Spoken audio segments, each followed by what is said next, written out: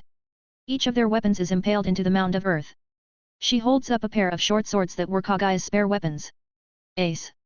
Ryu stands up, sheathing them at her side. Yes. Said the golden-haired child of the wind. Tell those of Rivera that should anyone even touch or disturb this grave, I will slaughter them. Ace didn't need to see her face to see or even know that a black flame had consumed her. I'll tell them. Thank you. She then began to walk away. Where are you going? Fin end. They do not need to know. Ace watched as Ryu stepped into the darkness of the forest, disappearing from the light. 8 hours later, Ryu returned to the surface. It was raining heavily on the surface. She returned to the Astria Familia home quickly. Walking into the home now felt empty, painful. She walked to the living room to see Astria alone, gazing into the fireplace. Lady Astria.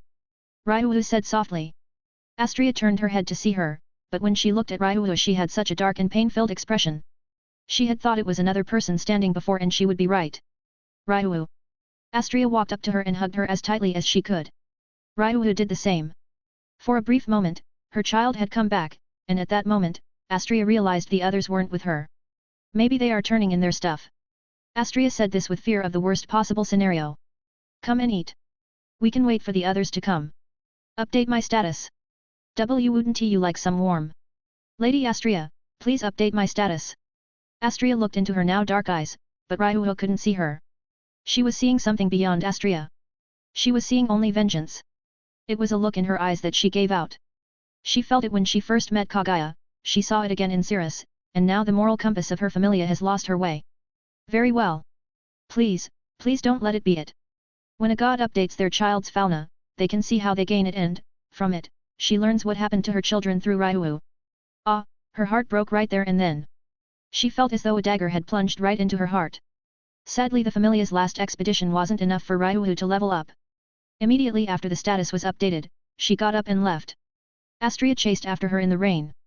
Pitter-patter. Pitter-patter. Pitter-patter. Lion, we can. Lady Astria, please leave, Ryu said, holding back her anger. Please, bring Cirrus back. She clenches her fists tightly. So we can kill those damn fucking fragments. Her words were laced with so much anger and malice that Astria felt the Ryu she knew was truly being ripped from her. Astria slowly walked up behind her and hugged her daughter. Come inside. Eat and we can. I can't eat. I can't sleep until they are. Grr. Astria could feel how much anger and pain Ryu was feeling. She wanted to help her, but she was engulfed in pain and anger. What words could she have said to even try and calm her? Even she is heartbroken by this tragedy. Astria knew she was not going to stop. Please don't do anything rash. As Astria left, Ryu felt her heart sting, as did Astria. This was the only time Astria, upon retrospection, regretted the most. The first time she listened to Ryu as she stepped off the beaten path and into the darkness. She wished she would have at least tried. Tried to at least be there, to be her rock for her in this very crucial moment, but not even gods are perfect. This was Astria's first time having lost her children. What made this worse that she hoped this was Anang's doing, she hoped to feel the tightness of her strings but nothing. She felt pathetic if this is what she would do without Anang forcing her. Fuck. Ryu looks up at the raining cloud-filled sky. Fuck, fuck, fuck, fuck, fuck. She shouted out her heart and soul to the crying heavens. Volume 2 Quest 194 The Last Star over Orario. A bit after Ryu and Astria went their own separate ways. Leno's shop. I think we should use less, it would give it less of a bad aftertaste. Said Cersei. But then it would lose some of its effectiveness. I'll be damned if my potions aren't good. Said Lenoa. It won't lose effectiveness. The sapphire mint just gives it its blue look and taste. The two were currently arguing over some new potions when they heard a knock on the door. Knock. Knock. We are open. Come in. Said Cersei, taking the desk. Entering was Astria, drenched by the rain. Sorry for coming in so late. She said, looking very down. What's the matter, Lady Astria? Cersei expressed concern about him approaching her with a towel. Well, it's hard for me to say since. Cersei could see how hard she was trying to hold back her tears. What wrong? Did something happen? Just today. I learned that all my children, except for Lion, are dead. Her words sounded foreign to her ears, she couldn't understand what she said. She felt dizzy, as if she had been hit by a bat to the head. What are you talking about? That doesn't make any. They're gone, Cersei. Astria clenches her teeth and fists. They went down to the 22nd floor to save a party, but it was a trap set by evil us, and sadly, we couldn't recover their bodies. The fragments used monster-attracting items and explosions. Her words were like poison-tipped daggers. With each word, Cersei wanted to rip her ears off. I'll tell Sirius and he will. No. Her words left Cersei in a stun. What? You can't be serious. They are his familia. His own comrades. Sisters. I'm his spirit for fuck's sake. How can I not tell him something like this? Cersei was on the verge of tears. He left because he was tired of the city. He had been protecting the city since he was 7 and his time in the desert did a lot to him. We saw what happened when he lost his temper. I don't want to unleash that upon the city. Is this your request as his goddess? No, this is a request from a person who truly cares for him. Please do not tell him. I want him to remain where is he with his loved one. Cersei clenches her fists in anger and punches the wall. Fine. She agreed begrudgingly. Thank you. She gracefully bows one last time. And hopefully I'll see you again in the future. She turned around and began to walk out the door. How fucking dare you? She was biting her lips in anger as tears began to fall. Astria came to a complete halt. First Lily took it upon herself to deal with her familia and now this. Thud. She hit the wall again, causing her fist to bleed. I am sorry. She walked out the door, disappearing into the rain. Her tears would not stop as she would hear of the rampage Ryuho went on the following days. Explosions filled the city once again. Several people were targeted and killed by Ryuho using all the tricks and techniques Lyra, Kaguya, and Sirius had shown her unintentionally. 1 month later, in some back alley in Orario on a rainy night Ryuho finished what she set out to do. She had thoroughly brought down whatever remaining fragments of evil us remained that she could find and hit. In doing this, she lost her reason to keep going. She fell off her oath of justice so hard her past self would have sneered at her, along with the grief of losing people she saw as family, sisters. Pitter-patter. Pitter-patter. Pitter-patter. Finally, I have finished it. Ryuho slowly walked along a wall to keep herself up from her injuries. I killed all who were connected to the familias who took them away from us. My revenge is complete. She lets herself go and falls to the ground, a pool of blood slowly starts to form. Sirius, I'm sorry I couldn't be as strong as you, nor could I stay on my path. Please. Her eyes began to grow darker. She could see what would happen if Sirius learns of her fate. Please. Do not cry when you learn of this. Please, the thought only goes to sting her already broken heart. Astria, I'm sorry I failed. Her mind slowly started to drift off as she could see Elisa's back. Elise. Is it my time to she reached for her back but as she was about to grab her shoulder she cut through it all. It's not you time you stupid elf. Kaguya shouted punching Ryuho back. Are you all right? A voice cuts its way through to Ryuho's ears. Who is? She extended her hand and held Ryuho's hand. Kaguya. It seems. You saved me. One last time. Her eyes shut and the elf reunited with her familia only in dreams. Volume 2 Quest 195 Hawkeye's View. She has been watching her. Come on Ryuho. You can do better. Why yes. She is the last of his familia. The least she can do is watch over her until the heat dies down. A brown-haired human and a black-haired cat person, assassins planning out their assassinations. Such tactics, if not for their lack of killing intent, I'm sure she would have dealt with them. She has been keeping an eye on her during the day, and when the assassins leaves, she returns home. I'm back. Cersei. Said Ace. Oh Ace, you're here. She has been waiting for quite a while. Said Lenoa. Sorry I have been busy. It's fine, are you watching over the gale? She asked. I am. She could see the regret on her face. It's a shame Lady Astria asked you to keep this from Sirius. I know spirits are loyal only to their contractors, like mother was to father, so this must be horrible for you. Your observations have gotten better, Ace. I guess that's an advantage of being a level 4. I'll make some tea, and you can go home before Riveria scolds you again. Ace every now and then began coming to talk with Cersei, and Cersei would check her body to find that she was more human than spirit. The blood running through her is a spirit. There is no questioning that.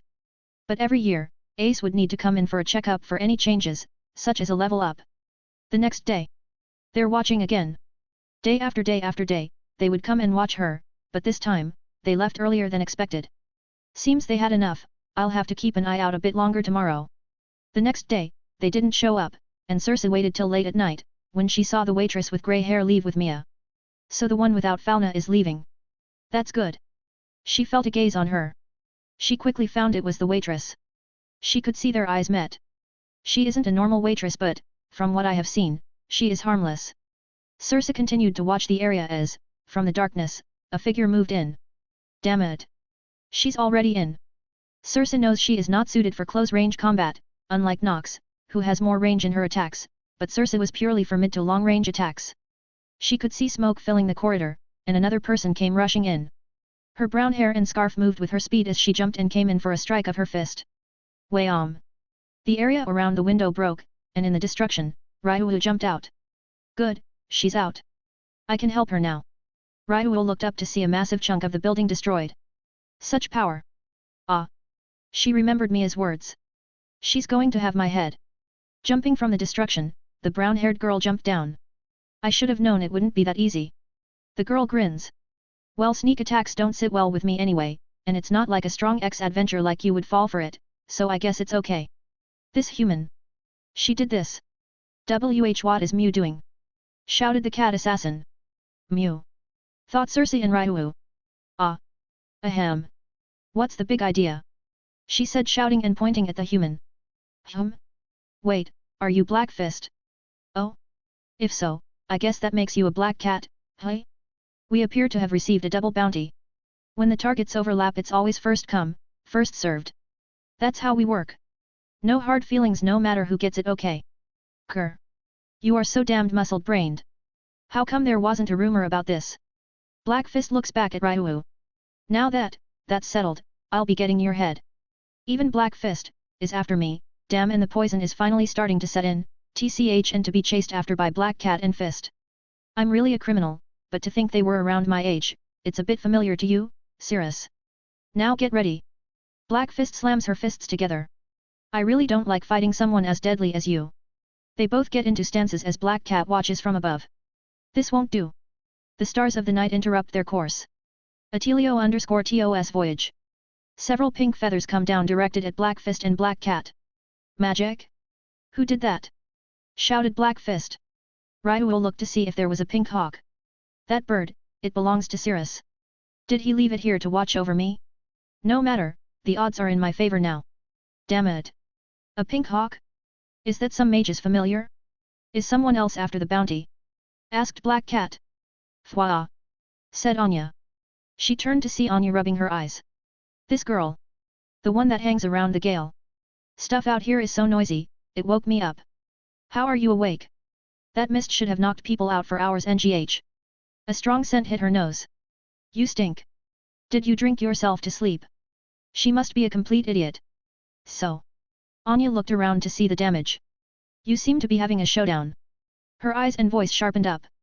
Are Mew Ryuwu's enemy? An idiot she may be, but she was still immune to the sleeping scent, a high rank with a polearm weapon. Hat, and what if I am? If you are. Her legs tense up and she kicks off the roof. I'll blow Mew away. As Black Cat and Anya fought, Circe noticed Ryuwu had slower movement. Poison. Damn, it must be Black Cat. This one did land many hits to tear the skin. Circe flies down and lands on Ryuwu's shoulder. A bird. Said Black Fist. The winery fields come back to life. Atelio_TOS voyage. A fairly small barrier appeared over Ryuwu and healed her wounds. The poison. And my fatigue, it's gone. I didn't expect you to have a familiar. Guess I'll have to kill it first. As Black Fist charges in, Black Cat falls down, with Anya dropping down in pursuit. What meow? Are you a cat person too? You just keep. Isn't it hard to keep talking like that, meow? Said Anya. Stop putting on an act and just be yourself, meow. Anya declared. Black Cat got pissed. Mew. You sure are full of muself. Talking all highbrow. Don't Mew even think of getting in the way of the great Chloe. Ooh. Anya said, taking a step back. She talked meow. And Mew even sound a little like me. Don't confuse me with an idiot, meow. Who are you calling an idiot? As the two bicker, Circe takes this chance and returns to her spot while Ryuwu covers her. She watched from on up high as Ryuwu handled her, but she was still holding her own until Ryuwu decided to use her magic. Black Fist increased her aggression, but the stars of the night interrupt their course. Atelio_TOS voyage. Damn it. That damn familiar. Shouted Black Fist. Luminous wind. Shit. A blast of wind and light filled the area, getting even Anya and Black Cat caught in the effect. After a bit, they all got back up and were ready for more fighting until... Ha ha ha. Yes, you've worn each other down perfectly. Another variable. Damn it. I should have paid better attention. They turned to see a bunch of shady-looking people. What is that? What is the Bruno Trading Federation doing here? Fuck a double cross. Said Black Fist. That dwarf, fuck, I've been double-crossed as well. So from the beginning, it wasn't just Gale that you were after. The dwarf and human grinned. Correct. The Black Cat and Fist were two thorns in our sides. We had you two take on the Gale so we could put you down while you were weak. That was the real purpose of the job. How convenient that only we, the Bruno Trading Federation, knew where the Gale was hiding. Evilus has fallen, and we've got Gale here to thank for who we thought would be the one to end them. I would have placed money on that damn demon of Schultzard you call uncrowned emperor. Ryu and Circe twitched a bit from his words. What do you mean? Ryu asks. Oh, I was part of the Vritra Familia in Israfan. I am fully aware of the atrocities he committed. Hell, I was one of the survivors from the time he was given the moniker demon. He came down from the sky like a predator and sliced 3 grown men's heads clean off in one swoop. Said the dwarf. He then killed the men at the base with such ferocity and coldness that he was more of a monster than an actual monsters. All that at the age of 8. But hey. I guess he taught you some of that brutality, hey. A fit of anger filled her face. Not to worry. We will be establishing a new world order in this reborn Orario with our corporation. And we can't have masterless, destructive elements like you two mercs around. And most importantly, we can't have you let people know of our connections to Evilus live. Get 'em! Shouted the human. Bastards! Circe flies by and lands on Ryuu's head. What are you going to do? She said. A myriad vapors obscure the light, the winery fields come back to life. Atelio_TOS voyage. A far larger barrier appears, covering Ryu, Anya, Black Cat, and Fist, quickly healing them up. This feels pretty damn good. Black Fist said, hitting her fists together. Yes, I feel as good as new. Said Black Cat. Ryu. Said Anya. Is it okay to blow them away, meow? No. She walked forward as her expression darkened. Stains of shit need to be fucking wiped. They could see how dark her expression became. They could feel an intense fury coming off of her. There will be no escape.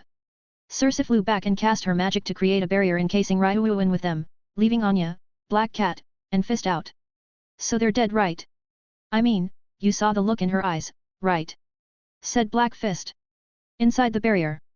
Help. Help Gah. No. No. Spurt. You fucking scum. You all keep surviving like cockroaches. If only you were never born. Ryu shouted from the depths of her fury and hatred. Back outside. Probably. Said Anya. We're lucky, ma. Thick, thunderous footsteps filled the area. Anya began to shake in terror. Oh mew. She said as fear settled in her heart.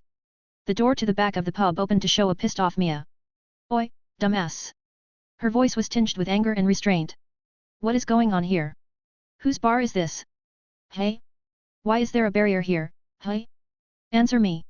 She shouted with such force that it shook their confidence away. Fear gripped all 3 of them. Mamma mia. May and the others got drunk on the alcohol. She stepped outside to see all the damage. Oh, ah ha ha ha. I shouldn't have said anything. She said, running away. So. She said, walking up to the 3 of them. What's going on? If you tell me the truth, I won't bury you neck deep in shit. WLU. Meow. They were assassins after Ryu. They fought, and then people who were part of Evilus came to finish them all off. Anya shouted as clearly as she could. Does her brain just work better with fear? Thought Black Fist. Is that so? Mia glared at Black Cat and Fist. You two stay here. If you run, I will break your legs into powder. Immediately, Black Fist froze up in fear. A major trauma resurfaced. Why yes ma'am. She shouted. Got it. Black Cat yelled. Shattering legs into powder. That's not possible. From up above, Circe was watching carefully. What is she going to do? She said, watching as Mia walked to her barrier. I'm sure it will hold, granted it's using my own magic, so it's not as strong when using Circe's magic, but it should hold. She watched as Mia clenched her fist. Crack. Crack. Crack. The cracking of her knuckles. Ryeb. The ripping of her sleeves as her muscles began to bulge free of any restraints. Oh no. She rounded her fist so far back it was impractical. MMMM. Hey hey hey hey. She punched the barrier as hard as she could. Shatter. Circe was shocked and scared by how strong Mia was to do that. The barrier quickly broke away, revealing Ryuu's bloodbath. HAAA. HAAA. HAAA. Ryuu was covered in blood. Circe could see the resemblance she had with Cirrus at that moment. Oh. This is how far your hatred goes. Circe grimaces at the thought. Oi. Mia walked across the bodies and blood to Ryuu. Ryuu turned as she swung her sword, and at the moment Mia caught it easily. Ryuu froze a bit. She looked up to see Mia's sympathetic eyes. You can put down your swords now. The fighting is done.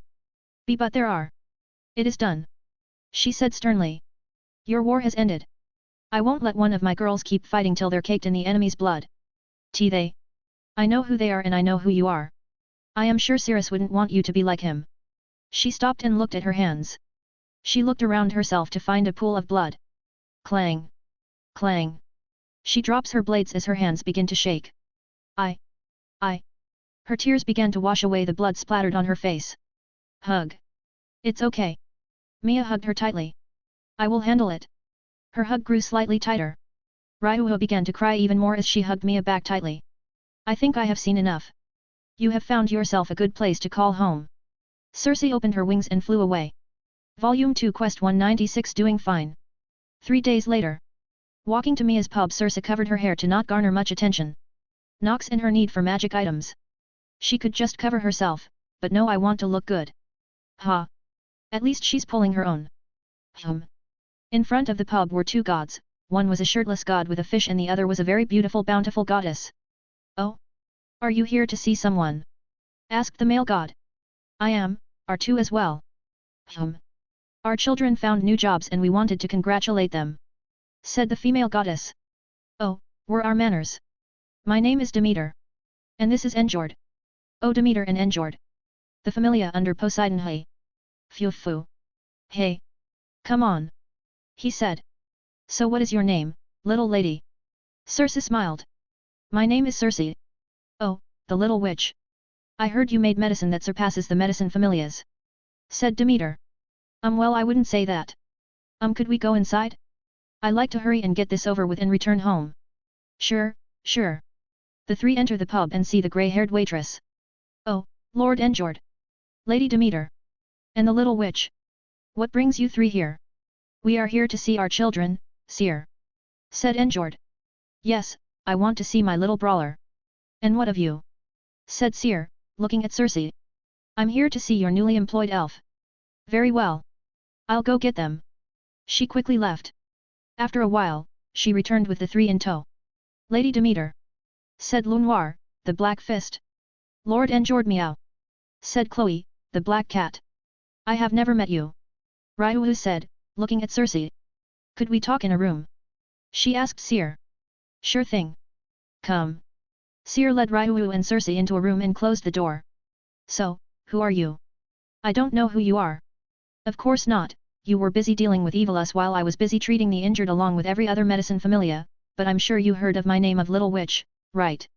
Circe said, taking a seat. I have heard of it. But what do you have with me? Something. Circe took out some daggers and threw them at the walls. What are you doing? Making it so we can have a conversation with no eavesdroppers. Ryuu looked at the daggers to find a magic stone in them. Magic items. They called sound eaters. They were made by Cirrus when he was forging. Why do you have his creations? Ryuu said, looking at her more keenly. Well, I guess you can say. I am what he would consider a little sister. Not by blood or anything of the sort, that's just how our relationship is. She took a seat herself. So are you here on his behalf? Yes and no, I came here to check up on you as you are the last of his familia, and well, he tasked me with 2 jobs. 1 takes care of his aunt, and 2, if anything serious happens in the city, tell him. So as you can see, the second job was initiated and thus I am here to check up on you. I see, then does Cirrus know of what happened in Orario, or is he coming? Sorry, but I didn't tell him. But you said. Astria. Your and his goddess requested me to not tell him. She asked me that before she left the city.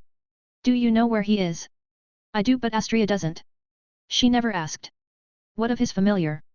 The hawk. Oh, that bird? It's doing fine.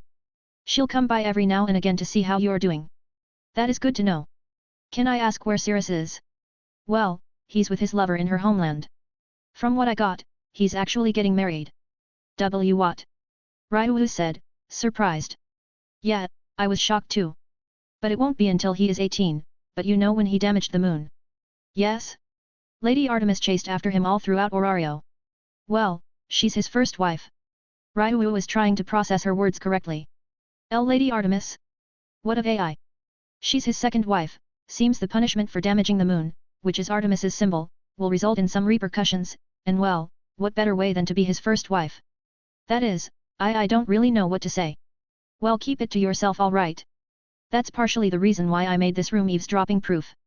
The main reason was so we could talk in private. Can you give Cirrus a message? I can, I have a guy who can do it pretty fast. And no, it's not that damn Hermes. My guy is way better. I see. Well, could you tell him I'm doing fine, and that Elise and the others send their goodwill? I'll put that in a letter. Oh, can you get me some water? It's a bit hot today. Hold on a second. Ryu gets up and leaves to get a glass of water, but when she returned she found a note with Circe gone with the window open. Ryu opened the envelope and read the note. You can keep the sound eaters. Think of them as a special gift from me to you. Circe. Circe, oh, wait, the letter. Later in the evening. And so she sends her well regards. That's very nice of her. Said Cirrus from Yamato. And everything is going well. Yeah, Finn finally crushed all of Evilus, but I still hear that some goddess is still looking for you. Ah, that. Yet Artemis said she is going to go and clear up the situation once I turn 18 or later. She was rather vague about it. Yeah. It's a shame I can't come, I would love to see the wedding. Actually, a lot of people would like to come to see Artemis, one of the big 3 virgin goddesses getting hitched. Hi. Very impressive. Said Lenoa. Lenoa said she's very impressed. As did many people who knows of Artemis. Oh, are the contraceptive pills selling well over there? They are, with them we managed to snag one of the biggest red districts in the country to move over here. So now I'm rolling in the green. Or well, gold I should say. Some material shipments should be arriving in about 2 weeks. Thanks. Maybe one day we will come and pay you a visit. That will be nice. Talk to you later. Talk to you later, bye. Bye. Their mental connection cuts off. Circe takes a deep breath and slumps down on her chair. I hope he doesn't return to find out what happened. Circe said, looking disheartened. He will come. That boy will always come home. Then I should be ready when that day comes, but I don't know how to even say it. Volume 2 Quest 197 Another Day. Down in the dungeon's 20th floor. How many did you manage to find? Asked Fels. 7 actually. Said Lyd, a lizardman. That's far better than I had expected. The dungeon has been acting very odd. So said Ray, a siren. Odd? How so? Well, it's like something has been moving around but we can't seem to find it, you know? If we try and find the source, it's just nothing. I will need to discuss this with Aranos. Say, could you bring us some more bags? Said Let, a goblin. With the new people, we can carry more stuff now. I'll be sure to bring more bags next time. Say, how is that son of yours? Asked Ray. Cirrus? Why bring him up? Well, you haven't talked about him in a while, so I thought something might have come up. Ah. Well, I have learned he is going to get married, but the distance is too far for me to go. Married? What's that? It's when you make a union between yourself and the one you love. Ooh. I see. Well, that's a shame. Yes. Maybe I should have introduced him to you all. I'm sure with his help he could have done more for you than I. Know what you're doing is more than enough for us. Said Lyd. We should get going. Is everyone ready? Everyone nodded in agreement. Then until next time. Lyd held up the crystal and left, along with Ray. For our grief, for our pain? To the white light, we're praying for the lost? So we try to find solace, empty hands together. Fels quickly turned to Ray as she sang a song, but they had already left. I wonder if you have already met them. A bit later back in the room of prayer. How was the Xeno, Fels? They are doing well. They managed to find 7 new of their kind, but it seems the dungeon is acting odd for them. Is it? We will have to take their word for it. Did they mention anything related to the poachers? Sadly no, they lost 2 members just a month ago, a kobold named Juan and a bicorn named Kalian. We have no word of either of them. Currently, the Hermes Familia has been investigating this. Let us hope they manage to find a trail of them. Auranos, do you think we should have told Cirrus of the Zeno? I do not know, but given his deposition, it would help keep them safe. Maybe when he returns one day I can tell him. Oh, I did ask Lord Hermes to send an early wedding present to him. Ah yes. Auranos says, as he leans back on his throne. It feels just like yesterday when you brought him to me as a baby and now, he's grown up so much. A smile grows across his face. And to think he would marry more than one bride, hat. He made a slight chuckle, a first for Fels in their long years working together. Marrying one of heaven's virgin goddesses and even his beloved. I fear what he would accomplish in the future. On a ship bound for Yamato. Kukiku. To think these damn nobles would pay so damn much for a monster. Said a man. Yeah, what was it? 500,000 valis? What a steal. Hear that, you stupid monster. Said another. Bam. Bam. You can ram it all you want, but you're not going to break it. It's made from stuff only high-class adventures can break. So shut up and enjoy life while you have it. In a metal cage covered by wood, a bicorn slams into the cage trying to break free. Damn it. Damn it. Juan. If only he hadn't talked. Grr. Having talked to Juan, the Cobalt Zeno was sold off for 1 billion valis to some rich noble in another country. His fate was left unknown to Kalian. He could feel the swaying of the boat, and with each wave it hit, another wave of fear that Kalian feels. Eventually, he stopped trying to escape and simply conserved his energy. Time went on and he no longer felt the swaying of the sea but the more steady ground. They would bang on the wood, and he would knock with his horns against the metal just so he wouldn't have to see their faces or hear their irritating voices. But as he waited, he heard a beautiful sound. It was such a gentle sound that it eased his heart, but then he found it disturbing as it was interlaced with screaming and cutting. So this is my end, HM. The pleasant tune stopped as he heard them opening boxes after boxes, and then they reached him.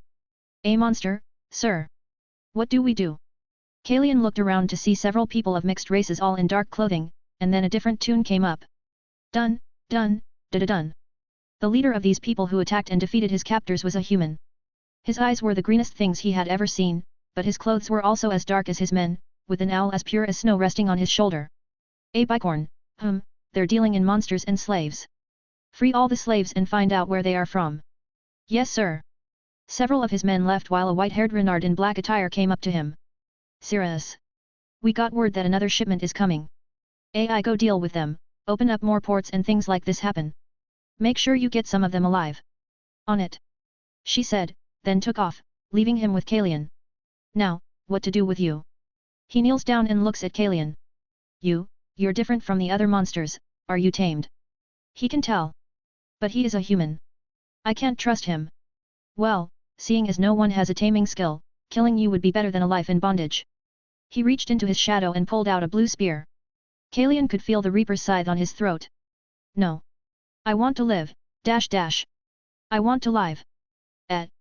Did I just shout? Cirrus looked at him again with widened eyes. You can talk, can't you? I heard it talk. You're not imagining it. Nox said. He could feel the scythe loosen up, but the eyes sharpened on him even more. I have to take this opportunity. Or else I will be dead. Why yes. I can. Cirrus stared at him, and a big smile grew on his face. Ha, ha ha ha ha ha ha. He laughed loudly as he covered his face. Life is always stranger than fiction. He swung his spear, cutting the cage into pieces. I am free. If you can talk, then I assume you aren't like those other mindless monsters, are you? And no. In fact, monsters will attack me as well. Interesting. Do you have a name? Kalian. And I'm a Zeno. Kalian. A good name but a Zeno? It's a word used by the gods to describe a new life form. A Zeno hey? Very well. From now on, you belong to me. He said in quotation marks. Stay by my side so no one tries to kill you all right. Why you aren't afraid I'll attack you? Cirrus looks at him and a smirk grows on his face. Kalian could feel death bearing down on him even more. Do you think I will go down so easy? Powerful. I have never met a person so powerful. And no. I will follow you. Good, for now, I have to put this on you for appearance sake, Cirrus said, getting some chains. Once we get back home, I'll be sure to get these off. Do I have your word? My word? Of course. A person is only as good as their word. Besides, you're the first of your kind I have seen. So I'll be sure to keep you as safe as I can. By the way, what are your food preferences? Volume 2 Quest 197.5 Kalian, the Xeno. A bit before Cirrus met Kalian. Sir, that is the shipment. Said a member of his covered branch. Good, capture as many as you can, should they pose a threat use force if necessary. Yes sir. The member says, then disappears into the shadows. Cirrus, all the others are ready. Said AI. Then we move on your mark. I want this done and over with as few casualties on our side as we can. With AI leading the charges, they quickly stormed the harbor and took down several people and captured several of the slavers. She's as quick as always, and it's a bit terrifying how much her drawing speed and swordsmanship have improved. Nox said as she watched from Cirrus's shoulder. She has been sparring with me, so it would make sense that she gets this strong. Say, have you gotten better at whistling? I saw you learning from some kids. I've gotten better. Can you whistle? Yes. Lucky punk ass. While walking down to the harbor, Cirrus decided to give them something nice to listen to and simply used a leaf to play a tune. Sir, they have several amounts of cargo. What should we do? Open them and if they're slaves gather them up and treat them for anything, once they're calm learn where they are from, we can get started on bringing them back. Yes, sir.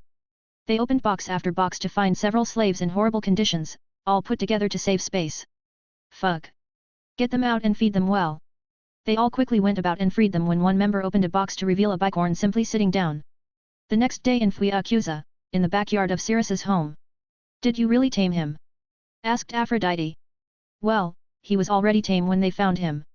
Shouldn't it be running wild trying to kill us since its master isn't around? Said AI. Well, this one is special. Cirrus said with a smile.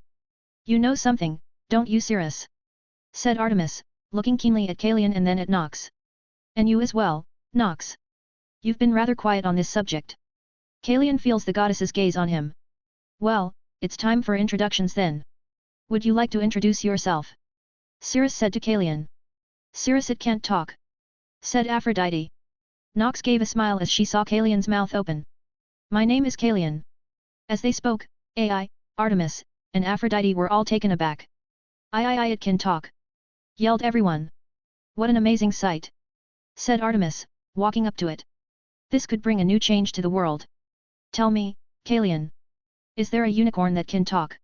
Shouted Aphrodite. I do not know. My people, the Xeno, are a rather new species. The oldest I have seen was over 200 years of age. And given that we are born in the dungeon, our numbers are rather low as we can be killed by either adventures or monsters. That's... Said AI. But how are you here? All the way in the far east from Orario. Captured and sold, my fellow Xeno, who talked much like me to survive, was sold off to some other place, and I was sold to some noble in this country. Well, so long as you are under our protection, nothing bad will come to you. Said Artemis. As goddess of the hunt, I deem you sacred. I as well. Said Aphrodite. A new existence like your kind will certainly bring fun to the world. AI. Said Cirrus. We will keep you safe. She said with a bright smile. Such kindness, it feels like a dream. Say, what do you eat? Is it magic stones or normal food a horse would eat? Asked Cirrus. I eat plants. Ah, an herbivore. What about meat? I rather not find out. Ha ha ha. A good sense of humor. Very well, I'll go get him some vegetables. As Cirrus left, Kalian asked AI a question. Can I ask who this Cirrus is? When I first met him, I could feel certain death had I not spoken. Ah well, Cirrus is Orario's strongest adventure. A level 8. Said AI. E8. Yup. And for your information, I'm a level 6. It would seem I have lucked out much like my predecessors. What do you mean? Asked Artemis. I mean the other Xeno who are under protection. By Fells. AI said throwing a shot in the dark. Ooh. You know Lord/Lady Fells. Volume 2 Quest 198 Visitation. In the 2 years that Cirrus has been in Yamato, he has risen through the country's power far quicker than anybody would expect him to. He contracted with several of the other familia and some clans that could help him, and in turn, greatly benefit them both. They also won't stab him in the back, as he could single-handedly crush their family into dust and then absorb their family into his newly established one. One such thing that has been greatly developed is their form of communication and, in turn, information. With more information, things began to move much more quickly, such as ports to Chiang, with the caveat that Cirrus would ensure that neither side benefited more than the other and that if one side did or acted out of line, Cirrus would bring them back into line. Given Cirrus's position, one would think he would prioritize Yamato, but no, he cared only that no friction happened. Both countries experienced a golden age of trade and development that could rival other countries. But with such rapid growth, there will be some weeds that require pulling. Traveling to Yamato, Hermes set his eyes on the land he had never set foot on. What luck, isn't it, Asfi? We're traveling to the land of Yamato. All the while on business. Said Hermes. Lord Hermes, please get down, I know you are excited to find Cirrus, but finding that shipment with you know what is also important. Asfi said. I know, but hey, it's been 2 long years, so I'm sure you're eager to show off some of your work, hey. He said, poking her. Shut up. We're almost at port. So don't do anything to cause trouble. They made it to port and found a ride to Fuyakuza, which was actually far easier than they expected it to be. So, merchant, how popular is Fuyakuza that a caravan is heading there? Asked Hermes. Very. Ever since the establishment of the Kyajano family by Lady Amaterasu, the county has had a boom. Well, only the parts of Amaterasu's domain. Anything further south and well, it's more or less still constant war with what few clans still engaged in it, but a few clans did end up joining her domain. That sounds very impressive. Who is the head of this Kyajano family? Oh, it's Kyajano Hakukumo. A human who is surrounded by world-class beauties. Even a goddess of beauty is said to fawn over him. He sounds like a fun guy. After about 4 days of travel on paved roads, they made it to Fuyakuza, a city integrated with nature with such grandeur that they thought they had returned to an advanced Orario.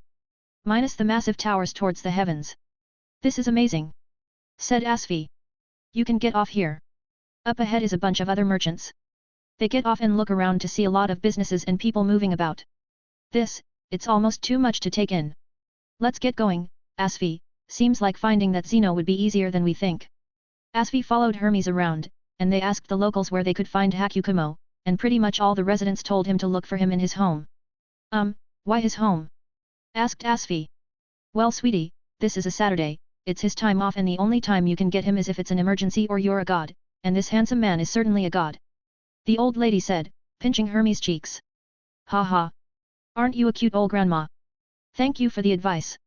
No problem, dearie, you should find his home in the residential area in the west, near the farming and town area. It's the house with a cloud on their gate. Thank you so much, but how much for that ice cream? 20 valis and you get this free drink. She said, handing Asfi a cup of ice cream and a bottle of lemonade. With deals like this, it's no wonder this city got so big. Said, Hermes. You best be on your way now. They said goodbye to the old lady and went on to find the house. To their surprise, when they left the city, they went to the farmland and found it completely different than the city, a tranquil place where they could see children playing around while others were practicing swordsmanship at a school. A school in the middle of all this farmland? Asked Asfi. No better way than in a tranquil place like this to learn. Hey kid, why aren't you supposed to be in school? It's Saturday. The kids at school are the ones who want to learn how to fight. Yet. Lord Hakukumo said it was optional. Hey, I heard Sato and his friends are playing some games in the park near the sweet shop. Let's go. The kids all flee in a hurry. Very interesting.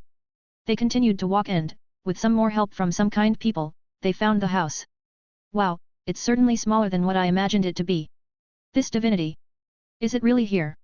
Hermes thought, feeling a divinity he hasn't felt in ages. Come Asfi, if my bet is correct, then this should be. The door opened to reveal Aphrodite. Hermes. I knew I smelled a damn rat. Aphrodite. He said, surprised. Why are you here? I can say the same thing. W were here to give Cirrus an early present from his parent. Asfi, show her the present. Asfi reached over and took out a box with an unfamiliar emblem on it. Fine, come in, he's currently sparring with AI and Artemis. They walk in to find it breathtaking with a mix of Eastern, Western, and Greek designs. Like it? Who made this? Asked Asfi. Me and Cirrus did. With our own hands. You built something? Did Artemis force you? How rude. I got here before her. In fact, I even helped design the city. But you still haven't told us why you are here. It was for the very obvious reason you are about to see. She said with a grin. They kept walking, and they saw Cirrus sparring with AI while Artemis fired off arrows at them both, with Nox watching from the sidelines. Swish. Clang. Swish. Thud. Clang. Swish. Swish. Swish. Thud. It was a flurry of clashing of sword and spear with arrows aimed at their weak spots, clang, thud, swish, swish, clang, clang, swish, clang, thud, clang, swish. Hermes and Asvi could tell they had done this several times before. They moved taking in account the others' threats. AI moves to keep herself out of Artemis's line of sight. Cirrus spins his spear to strike down Artemis's arrows, all the while throwing quick thrusts of his spear. Artemis from a vantage point move around, shooting at their most valuable, never giving them a chance to stop and breath. Thud. Swish. Swish. Clang. Thud. Clang. Thud. Swish. Thud. Thud. Swish. Clang. Swish. It was a scene only possible due to two of them being first-class adventurers and the other being a goddess of archery. They move with such speed and power, even just being around them they are being slightly pushed by the wind they are making. See how they're all in sync with one another? Yes. Well, let's just say thud. An arrow flies across Aphrodite's face. You were about to say something inappropriate, weren't you, Aphro? Artemis shouted. Grr. Stop firing them so close. A sudden change in the wind and I'm done for. Then stop telling people private information, and especially to Hermes of all gods. Humph. It's not my fault, this is juicy info. Anyway, we have a visitor. Cirrus and AI stop and turn to see Hermes and Asvi. Asvi. Lord Hermes. Said AI. AI. You have grown so much. Asvi said as AI came in and hugged her. You as well. You look even more mature now. I can say the same for you. Hermes. Said Cirrus. Cirrus, it's good to see you are doing very well for yourself, or should I say Hakukumo? Ah, that yet, Amaterasu gave that name to me. Do you like the city? I worked pretty hard these last few years to make it how I wanted. It's nice, but can we go inside? It's starting to get a bit warm. Ah yes, spring just came, so it's starting to get warmer.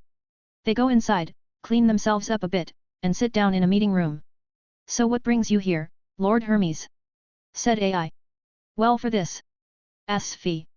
Asvi reaches into her bag and takes out a bag with an emblem on it. This is from Fels, isn't it? Said Cirrus, grabbing the box. Yup. And that emblem was Aranos's old emblem when he still gave Fauna a round. Cirrus opened the box to show 4 rings. One pair was green and purple, and the other was green with light blue. Cirrus picked 2 of the rings and held them up. Green and purple for me and AI.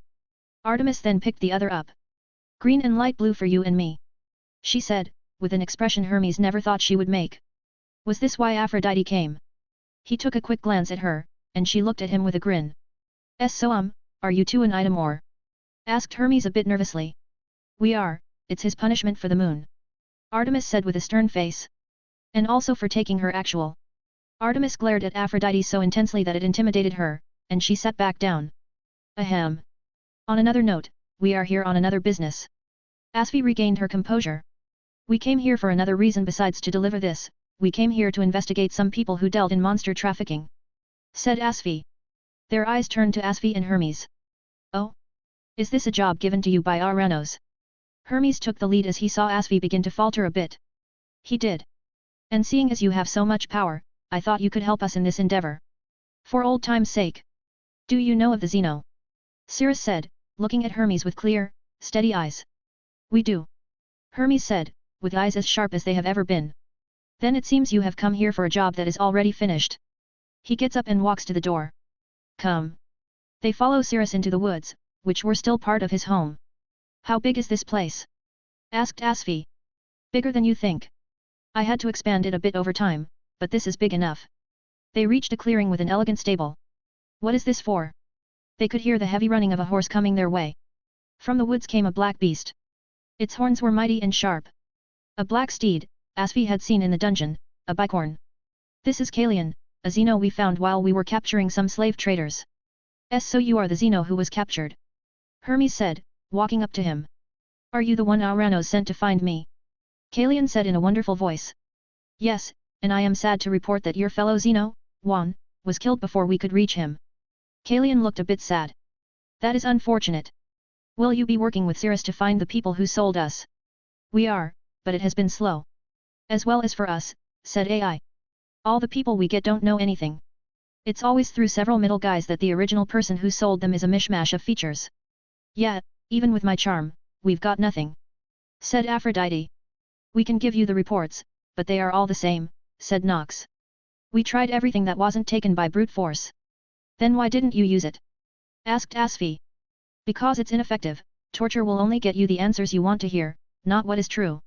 Said Cirrus. I see. Then it seems both of our reasons have been resolved. Hermes said, squatting down. You don't mind if we stay here for a bit, do? Not at all, but how long do you intend to stay here? Maybe a week. I wanted to see the city you built and report it to Fels. You know, they and Auranos are a little glum because you haven't contacted them. That. Well, I do have something for you to deliver to them when it is time to leave. Until then, enjoy yourself. Great. He said, standing straight up. Say, how about we have an early bachelor's party? Wouldn't it be us just drinking? Ah. It'll be fine. Hey, I can even teach you how to pickpocket. Well, I wouldn't miss this chance to learn from the god of thieves. As they were leaving, Asfi spoke with AI. So when is the wedding? Oh, when we turn 18. So in another year. Truly. I'll be sure to come. Thanks. Oh, can you maybe A&D? AI brings Asfi in close. Maybe invite Kagaya and the others? I know Cirrus is still kinda wanted, but I want them to come. Ah. I will try. Asfi said, holding back their fates. But they have recently been really busy with the new members and all of that. Volume 2 Quest 199 Next Phase of Life. A year later. I have walked this earth for many years, I have tasted and experienced many things. Lord Hermes, have you heard that Lord Auranos and several other gods helped push back the monsters? I have seen death far more often than I would have liked. Lord Hermes, I'm sorry. Seen life that brings a smile to my face. Isn't she beautiful? I think I'll name her Lydia. Kakai is everything we gods ever wanted, an endless world that would give us a new experience that heaven just couldn't give us. Pain, love, hate, kindness, greed, charity, so many possibilities, and yet I find this moment. Walking down the hall of his wedding was Cirrus, draped in his god's colors, with all the colors of the sky inside of his cloak. The outside was so black it was drinking the very light itself with stars on it. His suit could be said to be overdressed even by royalty, given how sharp he looked. His hair is as clean as fresh earth and his eyes as green as the most polished of gems. Following behind him was Nox, wearing a black suit so elegantly made that she easily stole the hearts of men and women alike. Her hair was kept up in a ponytail with her locks brushed behind her ears. He looked so mature.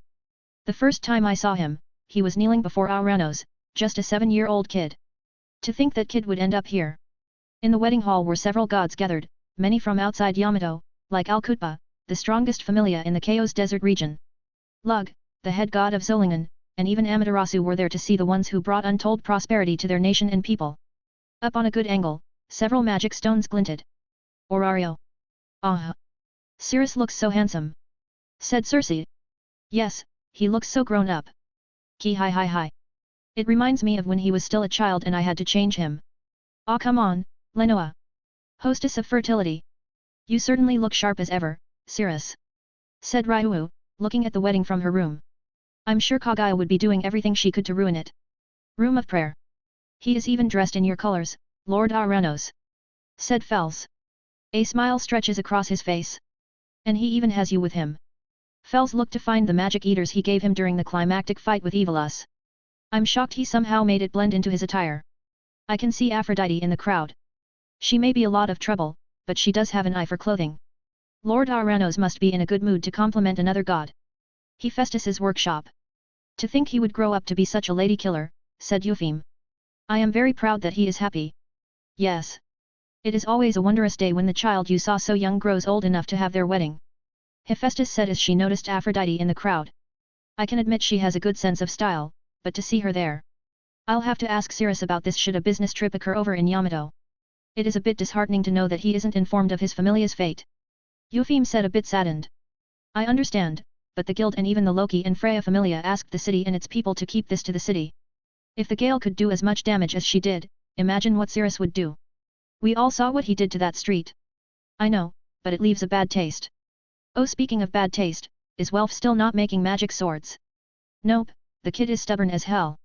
They waited for a bit before the ceremony truly started, pleasant and smooth music began to play, and the two brides enter. AI was wearing an ucha cake, and her appearance was almost on par with Nox's with some small amounts of gold accessories here and there. With her white makeup emphasized by her bright red lips, she looked like an innocent snowflake stained red. Artemis, however, was dressed in a loose, elegantly draped white gown that reached the floor. Her dress wasn't a spectacle like Ai's, but there was beauty in the simplicity of her dress that only Artemis would pick and work for her. It made her bright red lips all the more eye-drawing than Ai, she was almost unrecognizable. Both were being led down by Akaru, Ai's father. Melon. With how she's dressed so beautifully, it's hard to believe that's Artemis. Said Hera. Ha ha ha. To think a human would be the one to capture one of heaven's most famed virgin goddesses. Laughed Poseidon. They are both rather beautiful, I am proud of my student. Said Lance. Say don't you have a kid you should be taking care of? Said Poseidon. Gal is already 7 years old. She is probably in Orario in the dungeon. You know how Amazonas are. Say Hera, you aren't mad he didn't invite you? No, I understand why he didn't. I wouldn't invite myself either.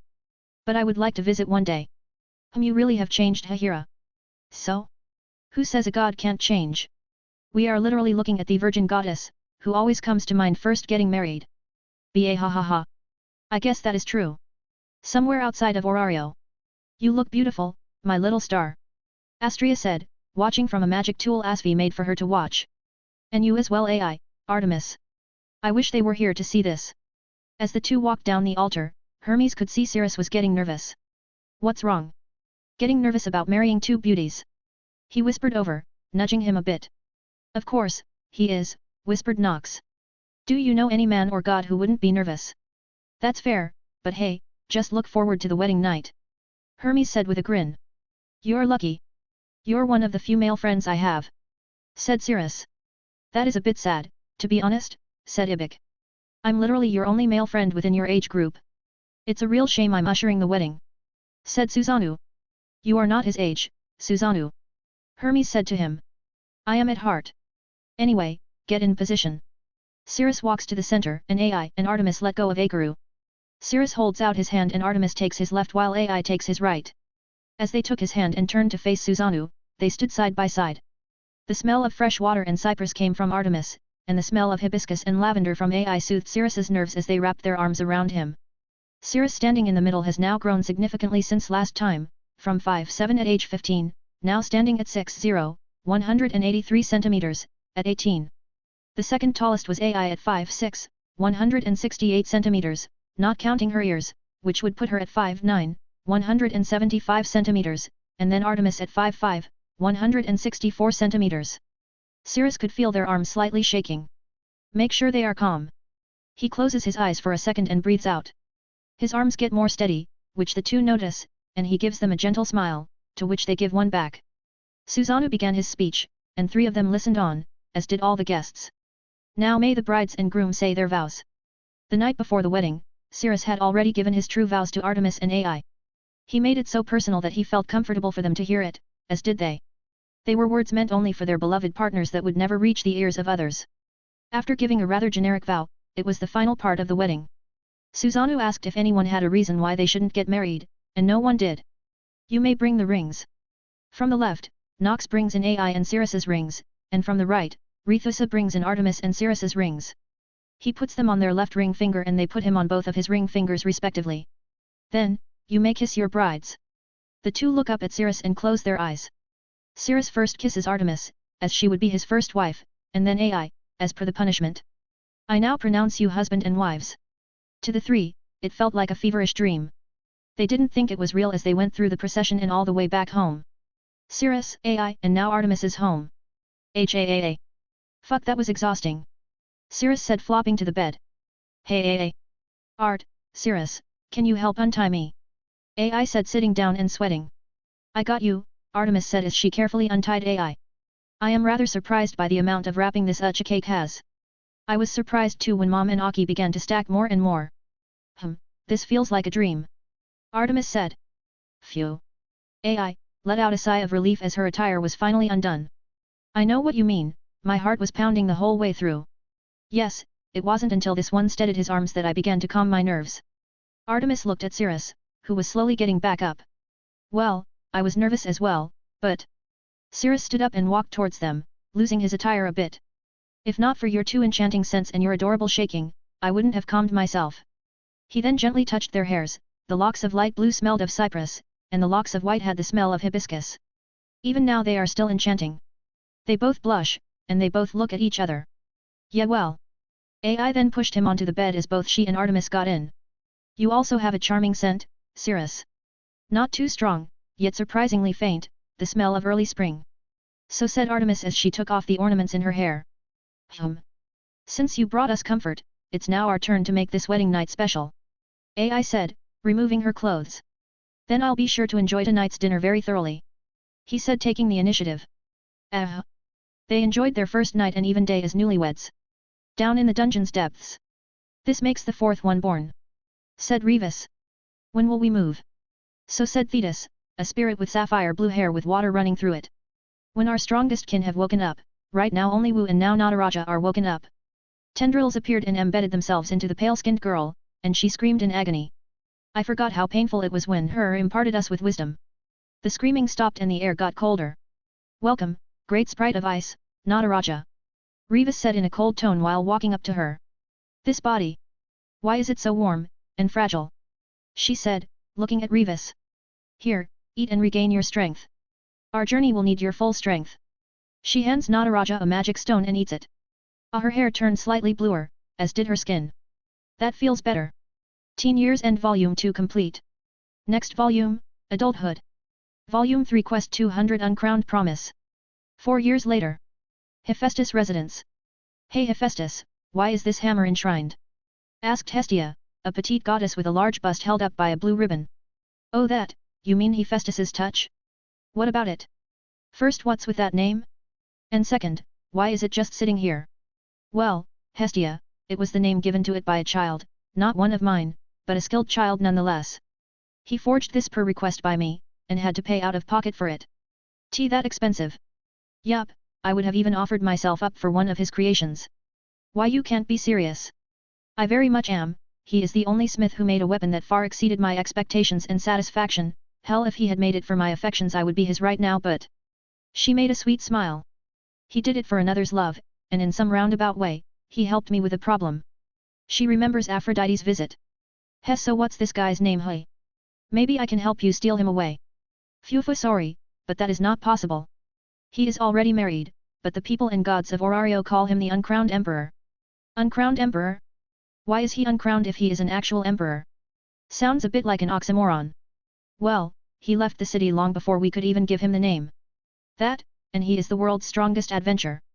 Well, that and his mother was called the Empress, so it kinda goes hand in hand. Ooh. I see. But is he an adventurer or a smith? You can't exactly do both and create something to impress you? Is he talented? Very. That single hammer is the culmination of all the things he studied and learned, from metallurgy to alchemy to geometry, all poured into 7 weapons. She looked at the hammer with a shimmer in her eye. I do like showing off this hammer to every other smithing god. They get really jealous, as well as their children.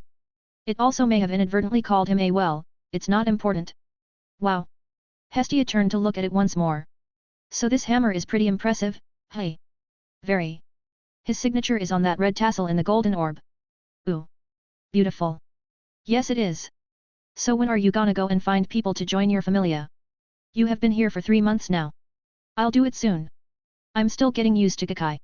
Loki's familia home. Looking toward the horizon, Ace watched the sunset. So this is where you are? Said Riveria. What are you doing? I was thinking of when he would return. Ah, but didn't he say he'd give you a rematch when you reached level 6? It's been 7 years. My status is enough for a level up, but... I just need to accomplish something. Well, we're going down on an expedition in a few months, so maybe you'll get there soon. Oh, that does remind me. He did leave you a gift. We had to have a smith tell us, but he left you a sword as his going-away gift. Really? Could I see it? Sorry, but Loki has it. She plans on giving it to you when you reach level 6. Riveria could see the fire in her eyes. I will do my best. Deadless Street. HAAA. Lily falls flat on her futon. Why can't more adventures be like you, sir? But this is my burden. I will escape this familia on my own merits. Outside Orario. Heek. Heek. Grandpa. I miss you so much. Bell cries in his lonely home. He peeks from his position and sees a book. Argonaut. Humph. I'll go to Orario. I'm sorry Grandpa, but I will be a hero. Cirrus, I'll find you again. I wonder what other stories you will tell me. Yamato. Chirp. Chirp. Cirrus opens his eyes. He opened his eyes to see Artemis over him. Did you have a nice nap? She asked, making a light and earnest smile. I was cleaning your ears and you just fell asleep. Yet. Shame I can only see half the sky. Artemis pinched his cheek playfully. Anything else you would like to say? She said with a playful smile. I cannot see the face of my beautiful wife as I bathe under this warm sunlight while my head rests on your soft and plump thighs. You also smell pleasant as ever. Such perfect choices of words, but one. But I like them very much. I also like how you cleaned my ears. It was just the final thing to make my stress melt away. Ha! I'm finally out of work. Ugh, learning and expanding medical knowledge is hard. Thank you for the compliments, Cirrus. With how much you work doing this is a sure way you catch up on sleep. She began to stroke his hair. You made sure to remember to clean the smell of cadavers off you. Well, I wanted to expand the knowledge of medicine, and besides this, my little pleasure. He reaches his hand out and gently caresses Artemis' face. Oh, I can still taste the honey on my lips, Artemis. Did you give me a surprising treat? Phew. I am just that sweet to you, Cirrus. She holds his hand that is touching her face to keep it there and fully take in his touch. Do you give AI this treatment as well? On occasion. You two have started to develop the same tastes. Well, when the honey is this sweet. He turns his hand to tangle his finger with her hand, he pulls it down to his lips, kisses her hand. We are bound to want more. Whoosh. A light breeze passes by, Artemis' hair is gently blown accompanied by a blush from the one she loves. I do love these lazy Saturday afternoons. She lowers her head and bends her back a bit. And I love you. She brings her lips to give him a light kiss. The taste of honey and field rations lingered on Cirrus' taste buds. You taste like rations. Cirrus smirks. And you taste like yakisoba. Come. She gently raises his head and gets up. Get up. Yoog. Come on, I wanna stay a bit longer. He said as he made his body as flaccid as a rag doll. AI is making a healthy lunch for you. She helps him sit up before standing up herself. Given how you eat street food so often during the week, you need some vegetables. I can say the same for you. Cirrus returned to lay back and look up at Artemis from below. You have more ration than you are a goddess. All the more reason to eat. Come, before AI gets you. Hey, when are you going to find that goddess Chiang requested you for? Tomorrow, so get up. Artemis heads back into the house while Cirrus lays under the sun of the veranda, Igawa, for a moment. He slowly closes his eyes. This is nice. His eyes began to feel like lead. I really want to stay like this forever. He closes his eyes and melts back into sleeping. News coming from Circe will eventually bring Cirrus back to the center of the world, Orario, but it will be a sudden and hidden development that will make him stay. Volume 3 Quest 200.1 Tales of Orario, the romantic, doting, goddess. A month later. Clatter. Clatter. Clatter. Phew. Freya lets out a deep breath. Out in the back of Mia's pub, Freya is taking her break. Another day's hard work, Lady Seer. Said Alan from the shadows. Yes, very much, Freya said, disguised as Seer. But it is good to build up a sweat that isn't sex. So my lady, how goes the town girl act? Have you found your otter? Alan said, ignoring what she said last. Not yet, I'm afraid there is no progress. Adventurers after adventurers. None has shown as much promise as him. The uncrowned, if you wish, we can make plans for you to visit. That is not necessary. I do not wish to give up so easily on my otter. If Artemis, of all goddesses, found her Orion, then I can find my otter. Very well. I will tell Otter to cancel the plans. Oh? Did he want to travel to the Far East? Yes. I believe it is due to him wanting a rematch with the uncrowned. Phew, how very him. Had it not been for my position as seer, the Gale would never have confided in me. Speaking of Gale, is she your best friend? Hey? I guess she is. I do love teasing her. Oh, I need to finish my lunch before my break is over. She took out her little lunch basket and started to eat. I will be back when your shift ends. Alan disappears into the dark alley. Freya/Seer finished her lunch and got back to work. When work was finished, she left through the front. All right, I'm leaving. See you all tomorrow. Bye, Seer. They all said. As she turns her head, her eyes widen. A pure white soul slowly walks past her. Ha, 1,021 Valis. Said a white-haired boy with ruby eyes. Freya watched as he slowly disappeared into the crowd of adventurers returning home from the dungeon. She quickly rushed back into the back alley. Alan. She said it loud enough for him to come to her quickly. Yes, my lady. He said, kneeling before her. I want you to find where that boy with the white hair lives. And a name if possible. Alan raises his eyebrows. My lady, why? He is my order. Now go quickly. Yes. He then quickly left. Thump thump. Thump thump. Thump thump. Thump thump. Freya's heart was racing. Ah, a soul so pure. I never thought I would find one more pure than yours, Cirrus. Phew phew. A smile grows on her face as she walks out of the alley and into the crowd of people. Freya Familia home. Horn stopped what she was doing. This feeling. She grabbed her heart. Who made you feel this way? Horn said, in a slightly aggressive and curious tone of voice. 2 days later. Freya Familia home, Freya's room. Here are his records. Alan said as he handed them to Freya in her room. Freya quickly snatched it from his hand and began to read it through. Belle Cranel. Born and raised outside in the north of Orario. The sole member of the newly established Hestia Familia. Freya was thinking of a plan. Alan knew where he lived, and now he is in his current situation. Ah. She closed his records. Alan, could you get me a magic stone from the first floor? Sure. Is it to get close to this rookie? Yes. She said, smiling ear to ear. The town girl is finally taking to the stage. Speaking of, Otter wanted to talk to you about Horn. What about? It's about the deal you both made. Seems something came up. The following day, in the afternoon. Freya stares out the window.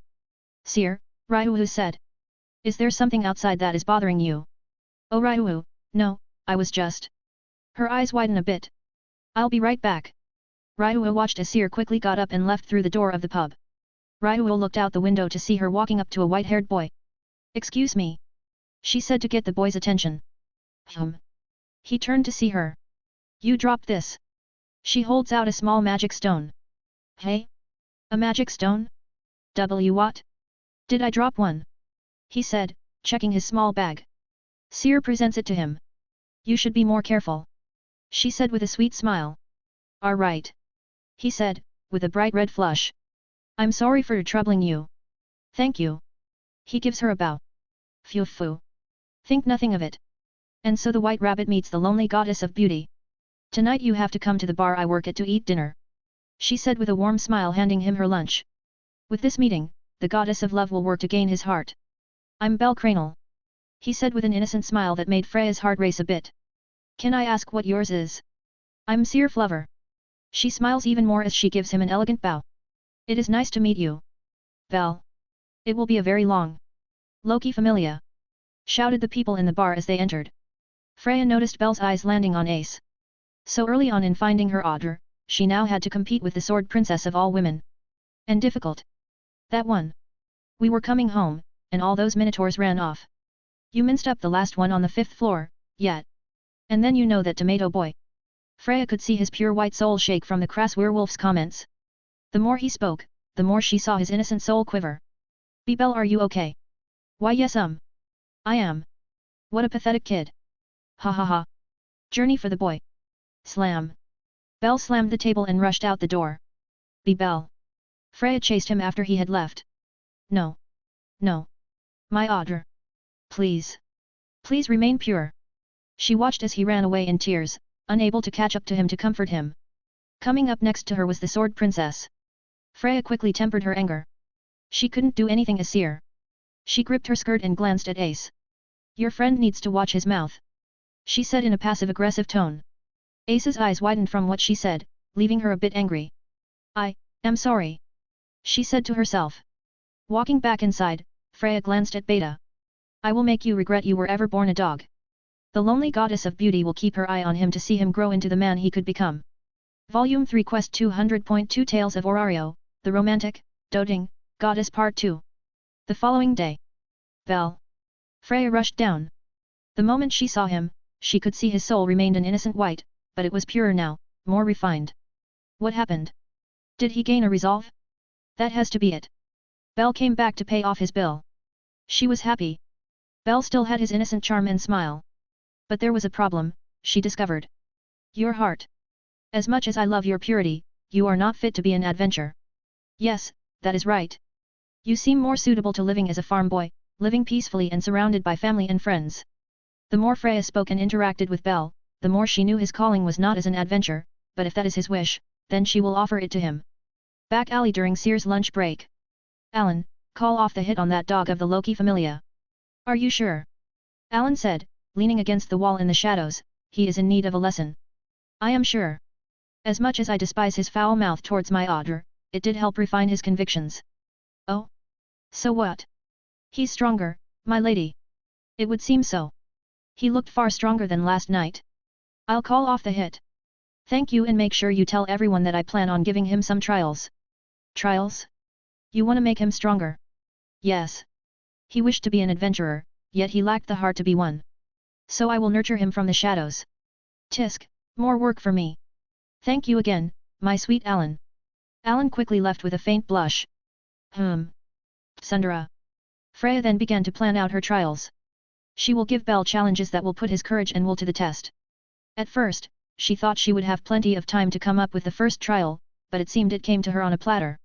While looking out the window in a little meeting with Loki, Freya saw Belle within the crowd. The monster philia. This. I can do something with this. Sorry, but something came up. Freya got up and quickly left the little cafe. What? Why are you dashing out of her like that? Loki shouted. Freya moved through the alleyways quickly. I have to get to the Colosseum. If I can reach it, I can. Freya stopped in her tracks as she came across another goddess. Hey! Is that you, Freya? Oh Hestia, funny how we came across one another. Yup. Are you going to the monster philia too? If you are, why are you using the back alleys? Hestia please, you know how much trouble I cause with my beauty. And are you also going? I am. You haven't seen the boy in my familia, right? White hair and red eyes. Like a rabbit, yes? I saw him go down that way. She points to the East Main Road. Oh. Thank you. Have fun at the festival. Hestia waved farewell. Alan. Thud. Yes, my lady. He said, jumping down and kneeling behind her. I need you to make sure she doesn't get sent to heaven. My lady, what are? Keep watch over her. Should he fail, I want you to slay the monster and chastise him. If he cannot save his goddess, then it will make his convictions all the more stronger. Then offer to train him. Very well. Alan said with some displeasure. And so Freya set her trial into action. She snuck into the Colosseum and sent the silverback after Hestia. It pained her to see Belle make such a scared expression, but he needed to overcome this fear. If not, he would squander his potential. He cannot remain comfortable where he is at. He needs to go into danger with his head held just high enough to take that plunge and not be arrogant. Running away is fine, Freya said from up top of a building, watching with Alan next to her with his spear at the ready. So long as you remember, you can still bite back. They watched as he ran away in Daedalus and desperately tried to fight back, but his weapon shattered on the silverback's skin. Should I kill it now? No. Something could happen. You never know what a twist in the story will happen, Alan. Freya watched as Belle locked Hestia away to keep her safe. He decided to fight it on his own. He is going to be even more traumatized, my lady. Alan said watching Belle. Not if he wished to be an adventurer. While Belle was fighting the silverback when Hestia appeared. Belle quickly got her out of the situation. Freya looked at the boy as he shared a moment with his goddess. Grib. She clutched her chest. Hestia, one of heaven's 3 virgin goddesses. I guess even Artemis and Athena had their charms to them. I had thought Artemis was no longer considered a virgin goddess. You are right. Astrea took her place by the process of elimination. She was watching Hestia as she took out a wrapped-up item she had been carrying the whole day. Alan, it seems Hestia brought with her that twist. They watched as they ran away once again. Hestia was shockingly faster than Belle, but she tripped. Guah. She face-planted onto the floor. Goddess. Belle quickly scooped her up into a princess carry and booked it. Freya's eyes narrow. Do you wish for me to? It's fine, Alan. They kept running and running until eventually hitting a dead end. There, Freya could see that Hestia wanted this to be their last stand. They talk with one another before she hands him a knife. Freya and Alan's brows raise. Lady Freya, that knife. Yes, I can feel it is up to the task of slaying the silverback. Maybe even more. Hestia began to update Belle's status as quickly as she could. Oh oh. Oh oh. Oh oh. The silverback roared as it raced across the corner. The moment Hestia finished, Freya and Alan could see the change already. Belle was noticeably more faster, and his knife seemed to put off a similar strength to Belle. Ah! Belle kicked off in the last second, he rushed headfirst into the silverback and plunged his knife into its chest. Clink! The magic stone was shattered. Freya was ecstatic. Bell had taken his first steps toward becoming what he most desired. His soul had gotten even purer and more refined. The people of Daedalus roared with cheer and praise. So Alan. She turned to him. What do you think of my otter? He has potential, my lady, but how much is what I'm curious about. My estimate is at least around the dog of the Loki familia if he remains untrained, but if polished up and given enough experience, I would say he could reach the likes of the Sword Princess and even Otter. But not to the likes of the Uncrowned.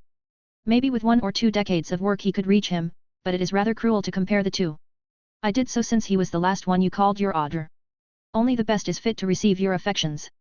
Phew. A slight flush appears on the goddess. How very kind of you, Alan. Are you still planning on giving him more trials? I am. She turned back to see him gone. He still needs more polish to rid himself of that fear. Volume 3 Quest 200.3 Tales of Orario, A Palam's Grind. 4th floor. And so when I was done fucking the slut she told me she got crepatitis. So I slapped the bitch and she screamed out like I stabbed her. So as I was running out, wouldn't you know it? Antianiera came punched me and threw me out. Me? A paying customer? Tisk. Who the hell does that Amazon think she is, huh? Isn't that right, Lonk? The 2 arrogant level 1 adventurers turned to Lily using her magic to disguise herself. That's right sirs. She said with a slightly deeper voice than her own. Did you buy a disease potion? I did, but still though. Who just tells you got an STD after you fuck him? Ha ha ha, you're right. Disgusting bastards. I'll be sure to loot everything off your backs. Lily was currently about to steal everything off the adventures she is supporting for. She took out a few smoke bombs and lit them. Hey, I see another monster over there. She points out. Hey? Where? I don't see poof. They were surrounded by smoke. Lily moved quickly. She pulled out her brass knuckles and punched them both as quickly and as hard as she could in their balls while screaming to seem as though she is being kidnapped. Help! Help! Thud. Gwah! I'm being kidnapped. Thud. Thud. Thud. Even before the smoke cleared, Lily was already taking all of their stuff. She remembered what they had on them and left them with only their underwear and 2 cheap knives. Bye-bye. She said, quickly running away. The moment she turned the corner, she quickly changed her appearance into someone else and kept running all the way to the surface. She sold all the magic stones and monster drops and left for Daedalus. Phew, another hard day of robbing assholes. She said laying on her futon. Hup. She takes off her boots that give her a few more feet in height and puts them neatly next to several more boots of varying sizes. Ha, Sora sir. I really wish you were here. Or maybe. You could have taken me with you? No. She snapped herself out of it. I can do this. He left me enough stuff to make the money to pay off the debt. She got up, took a shower, made herself some food, and went to sleep. The next day she went to the library. After stealing from adventures Lily would take a break from doing it again. Thanks, Dee. She said entering while in disguise. He nods. Lord Anansi wishes to see you. Another job? He nods. All right. Thanks for telling me. During the 7 years since Cirrus had left, Lily had gotten an invitation to the library. It was partially due to her being close to Cirrus that she was admitted. Given the nature of the library, one of its primary sources of income is brokering information. Something Lily was quite adept at obtaining. Lord Anansi. What's the job and how much am I getting paid? Always on the grind, Ms. Lilyruka. He said still reading his book. He glanced up from his book at her. It will be 400k upon completion. The client wants to know their whole schedule. He reached into his attire and pulled out a folded up paper. All the details are here. Any recovery jobs? She said, walking up and taking the paper. No. Due to the Gale's actions, followed by the Loki, Freya, and Ganesha familia's crime has significantly dropped, so the rate of recovery jobs has dwindled. Damn. They pay really good. Very. Good luck. Leaving, Lily reads what she needs to do. Again? These interfamilia affairs are getting more common. She would do stakes out disguised as an improvised palom. The job in question takes about 1 to 2 weeks to finish. This was how Lily would spend her days collecting money. With expenses for her tools, food, clothes, and shelter, she was set to be debt-free in 2 years at the pace she was going. Tomorrow is another day to make money. Sadly, Cirrus did not teach her about Murphy's Law. The next day, in the east section of Orario, Shit. Shit. Shit. Lily was running for her life. You fucking little shit! Shouted an angry adventurer. We are going to fucking kill you! Shouted another. We are going to get our money back and toss you into the dungeon! Shouted one of the adventurers she recently looted. Damn! Damn! Damn! How? I was careful in everything. Was it my height? Damn it! I'm too far away from Deadless. Damn it! I have to lose them. Lily took off as fast as she could. She went through dark alleyways and threw everything to slow them down. For her, she knew these streets like the back of her hand. Haha! Lily gets away again. Said a white-haired boy. She. Trib. Wham. Damn it. My face. Lily said on the ground. Excuse me. I'm sorry for. Ugh. She turned to meet the boy's ruby eyes. Are you okay? Found her. There's the bitch. Aw damn it. As Lily tried to get up, she felt a sharp pain in her ankle. Did I sprain my ankle? What the fuck? She looked up to see the group of angry men coming up to her. You shitty palom. You're not getting away. Lily was cornered. She still had the hidden weapons in her clothes, but most of her actual damage dealers were in the bag she abandoned to escape. Come over. Stop. The white-haired boy stood before her and the angry adventurers. She could see his hand slightly shaking from the fear, yet he stood as tall as he could. Hey, brat! Out of the way! Beat it Mr. Knight in shining armor, before we kick your ass. And sell all your shit. I don't know what happened, but please calm down. Are you friends with this little palom cunt? And no. I am just doing it because it is right. Oh, we have a hero here. Said one of the adventurers as he drew his weapon. Bell places his hand on his dagger, ready for what happens next. I'll buy you as much time as I can. He said, gathering his strength. Lily could see vestiges of him, Sora, Cirrus. It has been a long time since she needed to be saved. Tisk. Get him. They all drew their weapons and came at him. Freeze. Everyone was frozen in place. They could feel an intense looming bloodlust. They looked to see an elf with green hair in a green-made outfit carrying a bag of groceries. Lily instantly knew who it was. She knew those fierce sky-blue eyes and faces, even under her mask. The Gale. Sora's familia. We can get out of this mess. Ryu turned to face Belle, then Lily. When she met Lily's eyes, she recognized her. Leave now. You are trying to harm my co-worker's destined companion and my familia brother's helper. Volume 3 Quest 200.4 Tales of Orario, A Palom's Grind Part 2. The adventurers looked at Ryu and back to Lily and Belle. Tisk.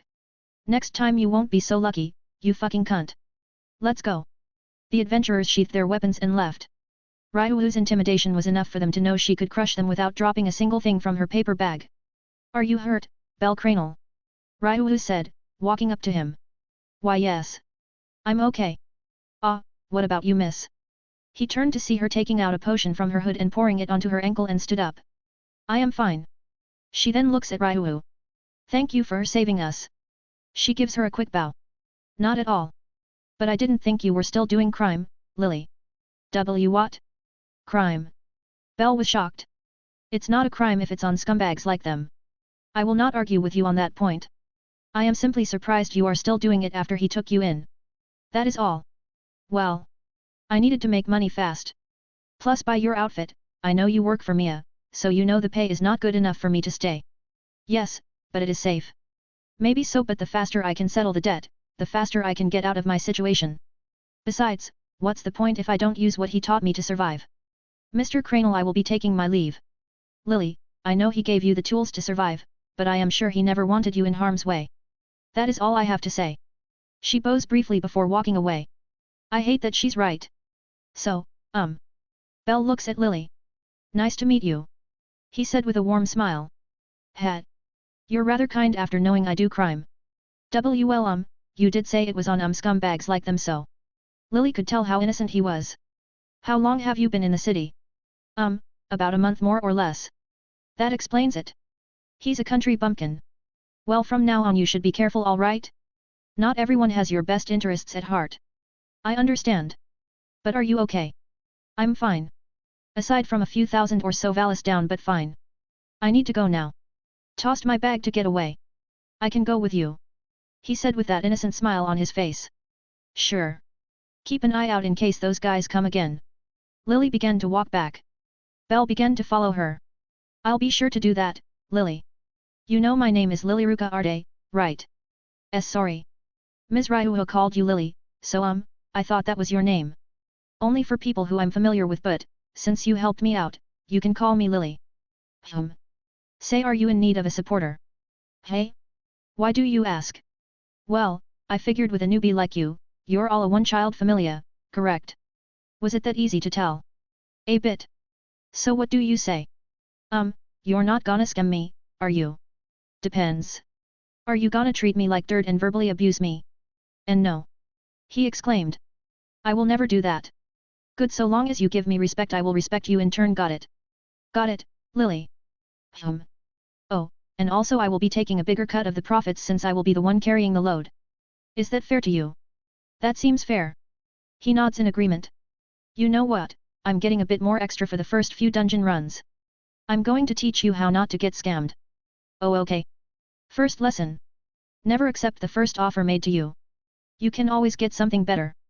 There will be some trouble with this resourceful palom, but nevertheless, the White Rabbit found a reliable party member and supporter. Volume 3 Quest 200.5 Tales of Orario, The Romantic, Doting, Goddess Part 3. Mia's Pub. I am glad you are doing well, Belle. Said Freya, disguised as Seer. I'm so sorry. Belle puts his hands together. I have been busy with the dungeon. Well, so long as you are careful, and you come by every now and again. Thank you. Oh, I made a new friend. Did you now? Who might they be? Their name is Lilyruka Arde. They're a supporter. Oh, her. Freya made a bit of a disgruntled expression. Do you also know her? She was Sirius's little helper during his musician days. He supposedly taught her various things to defend herself. I even once saw her dressed as those hollow-eyed paloms in the alleys. Well, not personally no, but... Ryu. Can you come over? Is there something you need? Ryu said, walking over. It seems Belle has gotten Sirius's little helper as his supporter. Both Ryu and Belle's eyes widen. Really? Sirius. Ryu and Belle shouted in surprise. Oh. That's an interesting reaction. Freya thought, noticing Belle's surprise by Lily and Sirius's connection. Lily was Sirius's helper. Belle was surprised. Wait, are you and Eek? Ryu held a metal serving plate to his neck. Keep this between us, all right? Not if you agree. Ryu said, with a sharp look in her eyes. Belle gave a nod. Good. She lowers the plate and takes a seat. Sorry. When I heard you know, his name, I got a bit too excited. Oh? Is he your personal hero? Freya said with a slight smile. I met him once, long ago. Is he here in the city? I haven't heard much about him. He is not, Ryu said. He has been gone from the city for 7 years now. But I am sure if you survive long enough, you will meet him. Now, what is this about you having Lily as your supporter? Ah well, after you left, I went with her to get her bag, and well, one thing went to another, and she is my supporter. Are you not afraid she won't try and cheat you out of your money? Well, not really. She said if I respect her, then she will respect me. I am also giving her 70% of the profits. Oh. Freya's eyes gain a sharpness to them. Do go on about this. Belle felt a chill run down his back. She said it's because she will be carrying the load and for her lessons in not getting scammed. Ah, I see. She is teaching him to gain some street smarts, hey? I didn't think of that, but he is the type to accept what is in front of him even if it's priced gouged. I will need to see if she has feelings for him. Ryu, what do you think? Asked Belle. That is fine. So long as you tell her that you know me, she won't think to scam you. I'm sure she won't. It is simply to ensure she won't. She has scammed several hundreds of adventures over the years. That day she was caught was the first since Sirius took her under his wing. Before it, there were reports of a small child knocking out adventures and leaving them with only their underwear and a cheap dagger. Seems it was fate that brought you two together. Freya said with a fake smile. I guess. She is like an older sister teaching me some stuff. I see. An older sister, hey. I really should check on her. Oh, Ryu, you're a seasoned adventurer, right? I am. Do you have any suggestions on how to fight long range? I'm not very good with the bow and arrow. Freya waited for this opportunity. I'm Sue. I have a suggestion, Belle.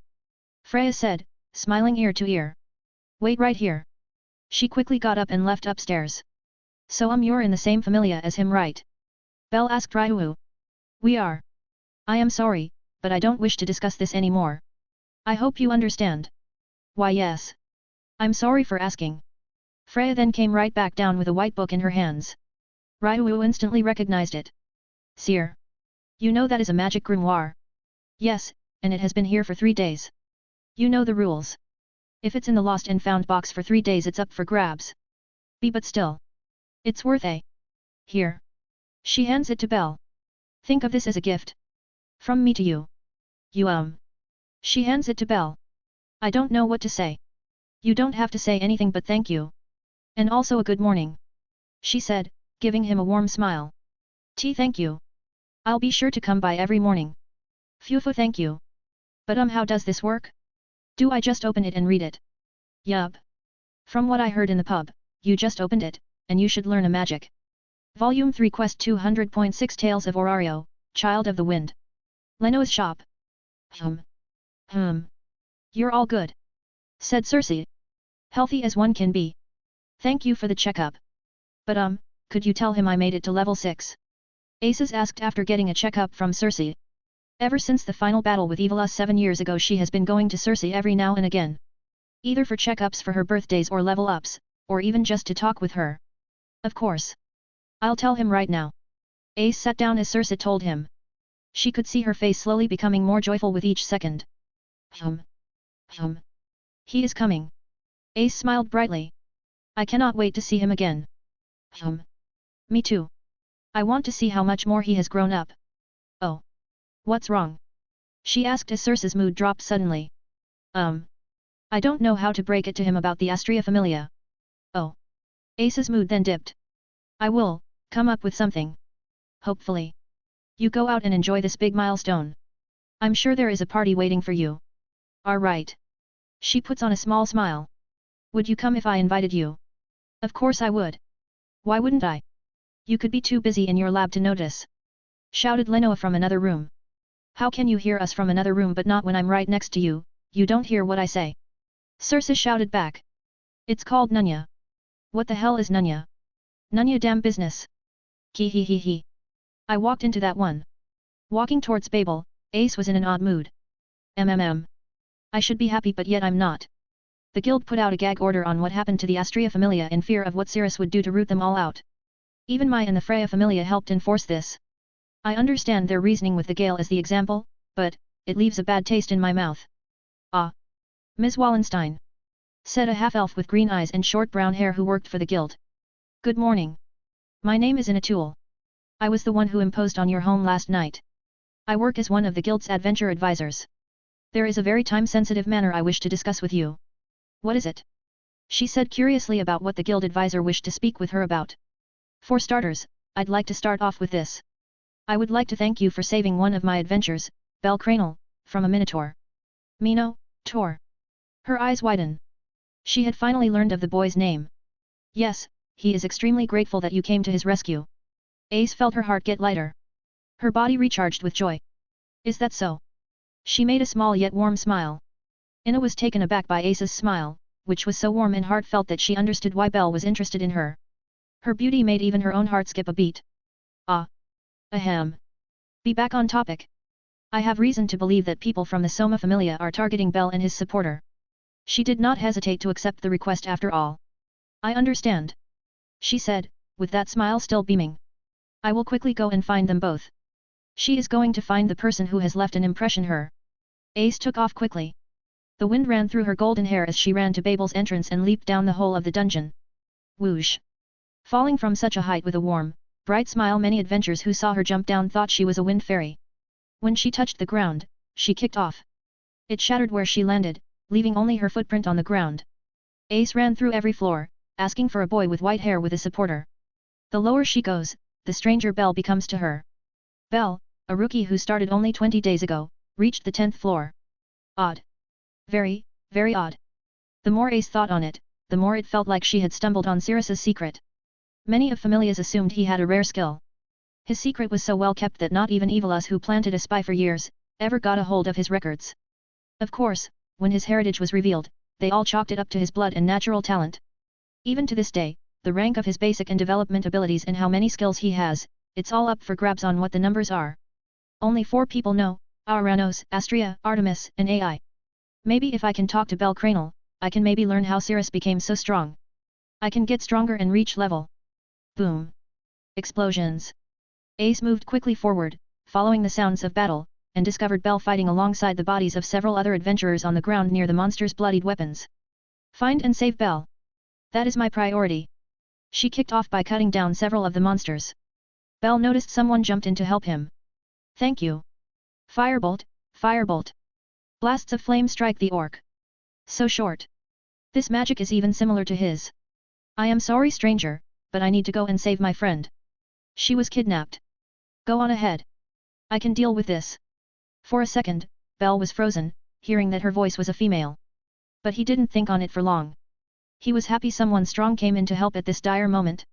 Thank you for your help. Firebolt. Ace watched as he broke from the monsters and quickly rushed to the 9th floor. After Ace cleaned up, she saw a glint that caught her eye. She walked over to find a green arm protector. Hat. Maybe we will meet again rather soon. Aces turned and placed her hand on her blade, ready to draw. She looked to see a needle rabbit. No. Her eyes looked into the fog. Show yourself.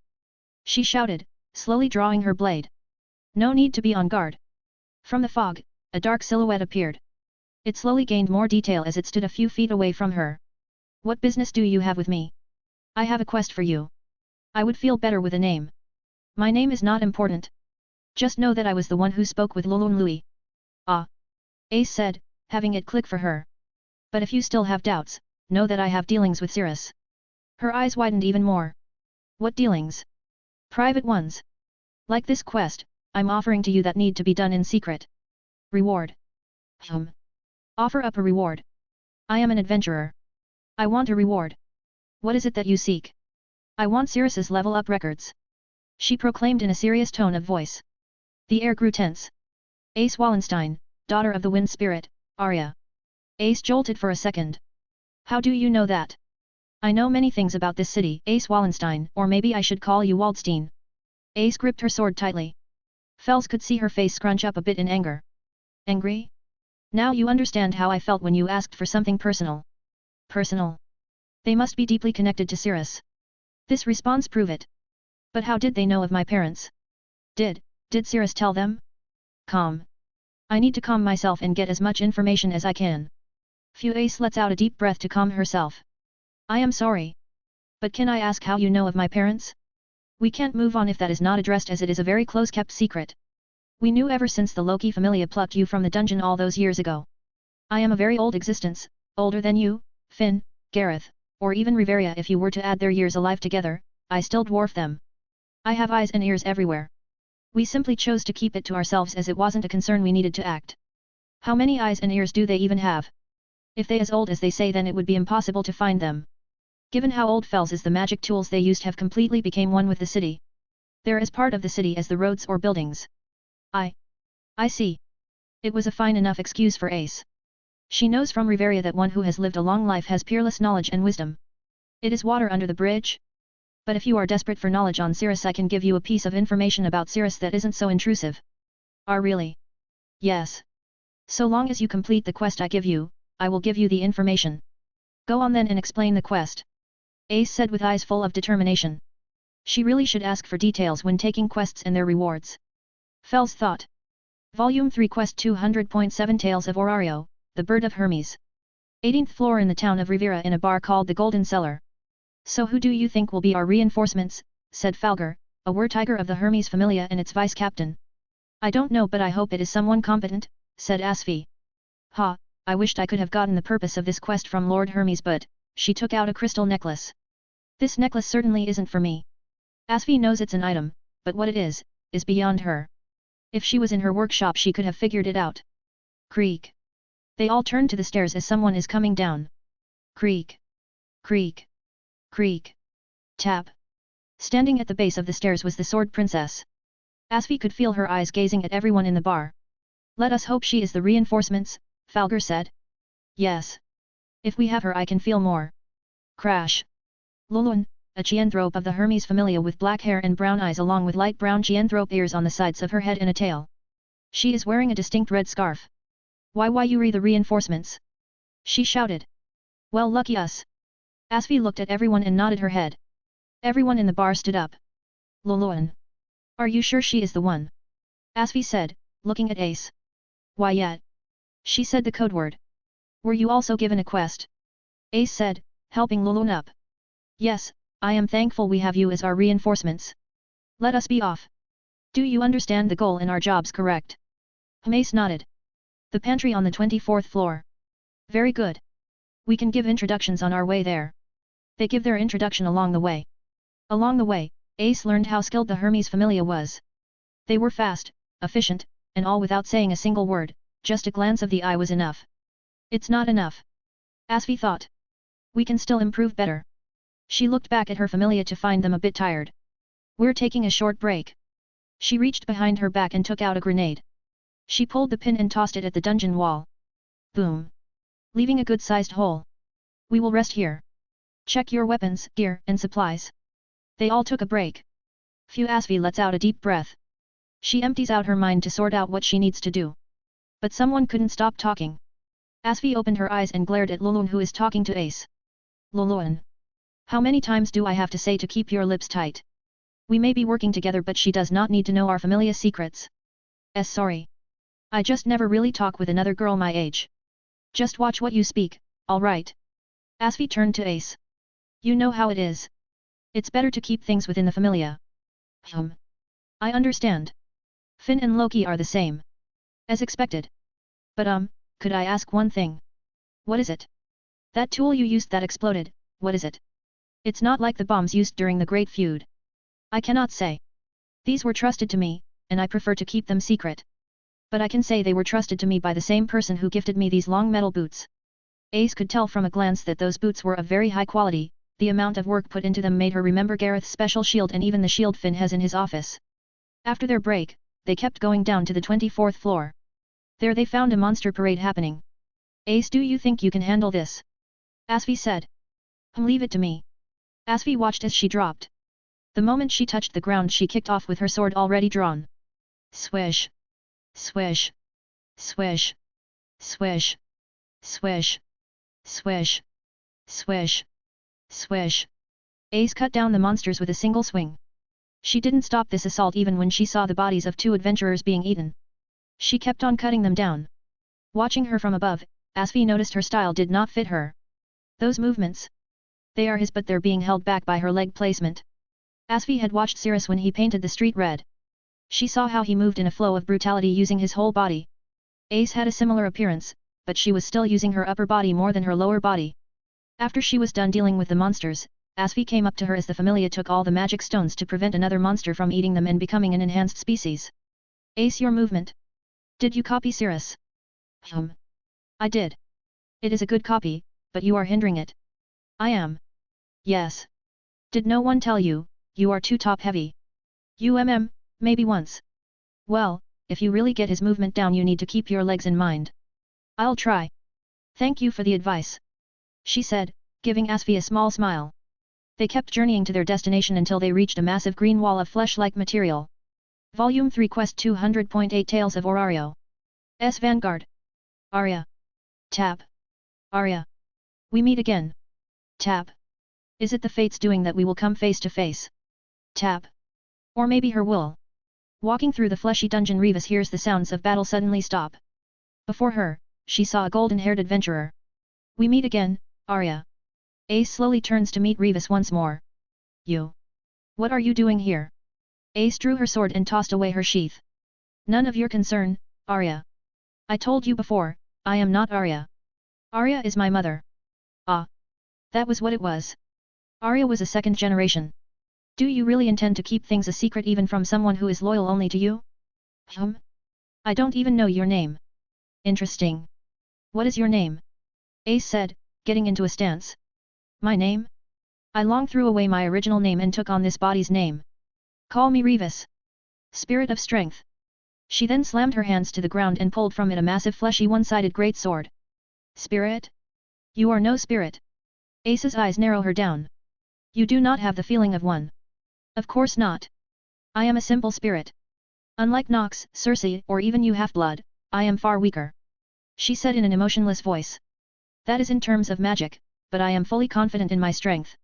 Revis kicked off and, with all of their strength, she slashed at Ace. Ace could feel the air getting cut. The sheer strength at which she swung was even greater than the last they fought. Ace jumped to evade the slash as it passed through the wall of flesh as if nothing was there. From that point on, they spoke through blades. Swish. Clang. Clang. Clang. Swish. Swish. Clang. Swish. Revis knew Ace not only had strength, but she polished her skills to make this flowing combo of sword swings. In comparison. Clang. Clang. Clang. Swish. Punch. Clang. Swish. Kick. Swish. Clang. Swish. Ace knew Revis only had strength that shook her down to her bones and an instinct on par with her own, with the reflex of her previous level. All of this allowed her to mix in sword swings, punches, and kicks. They both were complete opposites of one another. One prioritized their strength, the other their skill. They kept fighting for 12 minutes. At that time, Ace could hear the sounds of explosions. She had to end this now or else the Hermes Familia will be in more danger. Clang. Ski-eert. Ski-eert. You are strong. Revis said with cuts along her body. Ace kept her guard. Are there more of you? Where are Nox and Circe? She ignored her question. I have not felt them since I was born. I will bring you in alive. Circe will know what you are. Revis could feel a breeze in their isolated room. Her instincts told her to run. Awaken, Tempest. Whoosh. Whoosh. A fortress of wind cloaked her. She focused and gathered the wind at the tip of her sword. It got more and more compact as she reeled back her arm. Damn Nephilim! How much more is she going to compact? This was a technique Ace developed further on from Circe's instruction during the battle against the final with Evilus. Compact the wind more and more, down to as much as you can, then release it when it's at its zenith. As Circe compressed his lightning Ace to compress her wind as much as she could to create a devastating attack. Zephyr's strike. Ace used all of her physical strength to thrust her blade and released the wind. Revis used her great sword to block the attack. She even bulged and tightened her muscles for the large range of impact. Whoosh. Crash. It was a devastatingly large blast of wind that ragdolled her out of the room and out into the pantry. Volume 3 Quest 200.9 Tales of Orario, The Bird of Hermes Part 2. A bit after Ace and the Hermes Familia were separated, the Hermes Familia pressed onward. They eventually arrived at the pantry. Looking out from their position, Asvi quickly noticed the people in white robes. Evilus. Her eyes filled with fury. Falgar were doing subjugation zealot. Understood. Doden, give everyone a shrapnel bomb and fill it with magic stones. Got it. Everyone quickly got one and stuffed the magic stones they got along the way and stuffed them tightly into the bomb. They watched as they got within throwing range. Fire. Asvi threw her bomb in a perfect arch. Everyone else followed in suit in varying throws. Whether it one missed was not important, what was to get one for the chain reaction to begin. The bombs spin in the air and parts of them move like gears. It began to glow a blue light before turning red and exploding. Boom. Boom. Boom. Boom. Boom. Boom. Boom. Boom. Boom. Boom. Boom. Boom. Small shards of magic stones rained down on the Evilus fanatics when one magic stone hit their chest. Click. Boom. Boom. Boom. Boom. Boom. Boom. Boom. Boom. Boom. Boom. Boom. Boom. Boom. Boom. Boom. Boom. Boom. Boom. Boom. Ah. Salvation a. Safi a. Rei. Alas Jew a. The Hermes Familia watched as they all exploded one after another. They're still the same, Asvi said disgustedly. They all have bombs to their chests. A single magic reaction is enough to set them off. Leave none alive. They will kill themselves before we even have a chance to use status thief. Understood. Yes. Captain. They all shouted in unison. They all began to rush towards the supposed ringleaders. It wasn't until they were around the center of the room before one of them did something. Vielas! Shouted a man with a white skull mask. The Hermes Familia looks as from the ground several Vielas erupted. Guards up! Asvi shouted. Everyone rose their shields and got under cover as Asvi took out two pink spherical bombs and tossed them high into the air. The man in the white mask was confused about what it was until all the Vielas turned their attention to the bombs as they glowed pink before turning red. Boom! Boom! A massive amount of the villas were blown up by two massive explosions of pink. Falger. You're in charge. Keeks. Don't slow me down. She tossed him another pink bomb. Got it, said Keeks, a man with short black hair with a bow and arrow. The two would quickly rush on ahead. Keeks would fire shot after shot while running behind Asfi. FWP. FWP. FWP. FWP. FWP. FWP. FWP. FWP. FWP. FWP. Go. Asfi. He shouted as he shoots down the remaining fanatics. Asfi quickly ran past them before they even knew it and read one of the people who looked to be the fanatics' leader and cut them down with a single slash. Spurt. You're next. She shouted going after the man with the white mask. Very quick work. Do it. From the growing green plant-like tentacles shot out aimed at Asfi. No, you don't. Keeks shouted as he tossed the pink bomb high into the air. As the tentacles were going for Asfi, they changed direction towards the bomb. At that moment Asfi stomped her boots. Click. Ding. The boots began to glow silver as the metal unwrapped itself from the boot to make two pairs of sharp metal wings with circuits running through them. Asfi took another step, and she was gone. Before a thunderous sound, she appeared in the corner of his eyes. Crack. The man with the mask didn't realize that Asfi had stuck her dagger into his neck. Die. Spurt. With the speed she was going, she sliced a massive chunk of his neck clean off, down to the bones. The man's body falls to the ground as Asfi's dagger breaks. Huff. Huff. Huff. Even exhausted Asfi kept moving. Cut them all down. Get the orb and make a clap. Clap. Clap. Asfi stops in her track as the clapping was coming from behind her. I knew you reminded me of someone. Asfi turns to see the man get up from the ground as his neck regenerates. How? How are you able to do that? A gift. To return the favor of you almost killing me, he removed his mask and Asfi's eyes widened even more along with her anger.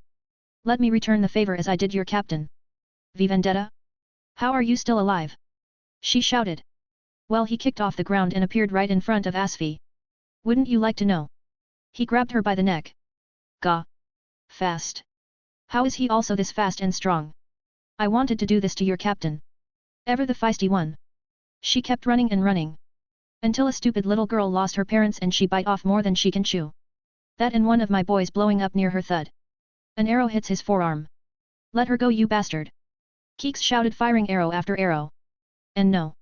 Asfi managed to shout out. A grin forms on his face. The moment he loosed his grip on Asfi and he bent his knees to quickly go after Keeks.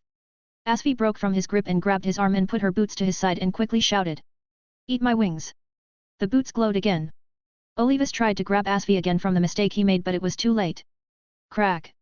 Asfi kicked off from him and he was gone. Hush. Boom. The kick broke the sound barrier. Ah! Asfi shouted in pain, followed by a loud crash. Crash. Rumble. Asfi. Keeks shouted, running to her. Gah. My legs. Get me up. Hurry. Keeks helped her up quickly as she rummaged in her back and took out a white potion. She drank it down, not leaving a single drop. Asfi felt a surge of pain course through her legs, but she gritted through her bones being repaired and aligned. Growling. Those bone repair potions are never easy, huh, Captain? Keeks said. No, it's not. But I am damn grateful for the little witch. Men. We need to crash. From the path they took and closed it exploded. TCH. You damn small fries. You can keep throwing these bastards and I'll keep showing them up. From the smoke, a grey werewolf appeared with a blue tattoo on the left side of his face. Behind him were two elves. Seems luck has ho-ho-ho-ho-ish. A massive blast of wind flooded the large room. Out from the smoke came out Ace with a flowing stable current of wind around her body. Volume 3 Quest 200.10 Tales of Orario, Child of the Wind Part 2. Phew, Ace let out a deep breath. She scanned the room to find the Hermes Familia still kicking, and then there was even Bet and Lefia along with a black-haired elf. She then looks to the rubble where Olivas and Revis appeared very beaten. Grr. Olivas grabs his side as a massive chunk of it was kicked out. Ugh, Revis slowly picks herself up with her broken nature weapon. Perseus. Olivas shouted at the top of his lungs. You are as damn annoying to kill as your damn captain. Vis as he was shouting the name Revis could feel the wind gather towards Ace. Stop. Calm. Around the giant crystal in the middle wrapped around it, the creature began to move. Its height filled many with terror, except for Ace. Ho-ho-ho-ish. She gathered the wind at the edge of her blade, compressing it once again. She held it in an overhead manner. Phew, she steadies her blade and swings down with all of her strength. Zephyr divide. Hoosh. Slice. Everything that was in the path of the wind was cut into two. The sheer strength of the attack left everyone speechless and even sweating from how strong she is. Crash. The monster's body crashed to the ground. Ace looked at what she did, and she made a bit of a frown. Still not as close to your power. This level of power is still not enough for her. She jumps down onto the monster's body. And no. How? How are you this powerful? Revis. We need to go. Revis put her hand through his chest. Ace's eyes widen as in her hand was a vivid magic stone. The same color as the new monsters that appeared on her last expedition. You are no longer required experiment. She then yanked out her arm. Gah. He falls to his knees. He falls flat on the ground. His body then disappeared into ash. Revis then looked at Ace as she swallowed his magic stone. Take it and run. Revis shouted. Ace looked at the corner of her eye to see a figure in purple with a pink and purple mask carrying the orb they came down to get. This is where we part ways, Sword Princess. Violas. The whole room began to shake violently. Why are you doing this? Ace shouted. Is it not easy to tell? Destruction of Orario. She then swings her great sword at the crystal core and cuts it into two. Rumble. From the ceiling and from the ground several violas were erupting in drones that can blanket the sky. I'll find you. Ace shouted. Then get to floor 59. If you manage to get past that we are sure to meet again if Enyo's plans haven't called you by then. As the room breaks apart the rebel separates the two. In the end, the Hermes Familia managed to keep its whole team alive due to Asfi's instance of growing stronger over making money. After the situation was over everyone last one of the Familia cried tears of joy that it was due to Asfi having them fight in the dungeon so much saved their lives in the end. Ace of course informed them of what she learned both to Asfi and to her own Familia. She didn't tell Cersei as she wanted something sizable to show her and gain something out of it, and given the years she has known her she would likely come down the dungeon and see for herself. I don't want her to go into danger. She said herself she is not suited for combat. The expedition. I will get results. Of course the next expedition they were not dead set on reaching floor 59. On the reward Ace wanted. Heyo, said Lulun with some keys. I got these from Black Robe after I got them up to speed. They said these are for gnome storage units. Here they said this one is yours. She tosses Ace a key with a cloud on it. Let's go. They had to go open the storage units and open to get their reward. For Lulun she opened it up to several valuable stuff worth up to 10 million or more. For Ace, she got a single folded paper. Ace gets it and unfolds it. It read. Cirrus Zephyr is my adopted son. I hope the next time we meet it will be on a more trusting footing. Adopted. Son. Ace was pretty sure this was something only a very handful of people knew, but it explained why his records are locked and why they grew a bit hostile at her trying to look into their son. His connection with the guild is far closer than she expected. Does this mean the one in the black robe has some connection to the guild? How deep does it go? What else is the guild hid? Ugh. Ace's head started to hurt from so many what-ifs. I should ask him when he comes back. But first I need to return this guard. Ace walked to the guild and came up to Anna. From there in a few short moments. Said Belle. Said Ace turning to see him, the boy with ruby eyes and white hair. The White Rabbit meet with the Child of the Wind. Volume 3 Quest 200.11 Tales of Orario, White Rabbit. Here. I'm sorry. Ace said, bowing to Belle while handing him his green guard. Hey. Currently, Belle is being apologized by the eye of his affection, the source of his desire. His face is flushed red. After all, he never expected this to ever happen. It was my fault those minotaurs got up to where you were and caused you so much trouble. I wanted to say I'm sorry to you, but I keep scaring you away. Belle couldn't let her think she scares him. And no. Not at all. I'm the one who should apologize for running away so much. It's not your fault, really. Just Ace could see his face turning redder. He reminds me so much of my childhood. I love how innocent he looks. Ace remembers the happiest moments of her childhood. Oh wow. She is so pretty. He couldn't meet her eye. I am thankful for the time you saved me. And I am sorry I hurt your feelings by running away. I didn't know how to react to a pretty and strong girl like you. He quickly turned his head in embarrassment. Gaya. Why did I say that? Girls don't like to be called strong. Or do they? Grandpa only said to compliment them, but what makes up as a compliment? Ace felt her heart skip a beat, a warm feeling washed over her. This was a different yet similar feeling she had with Cirrus, were closer to that of an older sibling while Belle. It was a feeling far more intimate than she would have imagined. Belle looks up to see her make a warm smile that only enamored his heart even further. So, pretty. Like I was just bathed in golden rays of light. Thank you for telling me. She nods her head. And not at all. So. Have you been working hard in the dungeon? I noticed last time you made it to the 10th floor. I'm very impressed. Thank you. But I only got so far because I had help. I still have a long way to go to reach my goal. Even now when I'm in the dungeon, I'm still an amateur who keeps making rookie mistakes, and my supporter has to bail me out. Can I teach you? Did I say that out loud? Belle could see her face turn red. Did she blurted it out? That's so cute. Wait. I need to respond quickly. Sorry it just. Yes. Belle shouted. I would be happy to receive lessons from you, miss. What should I call you? A small smile forms on her face.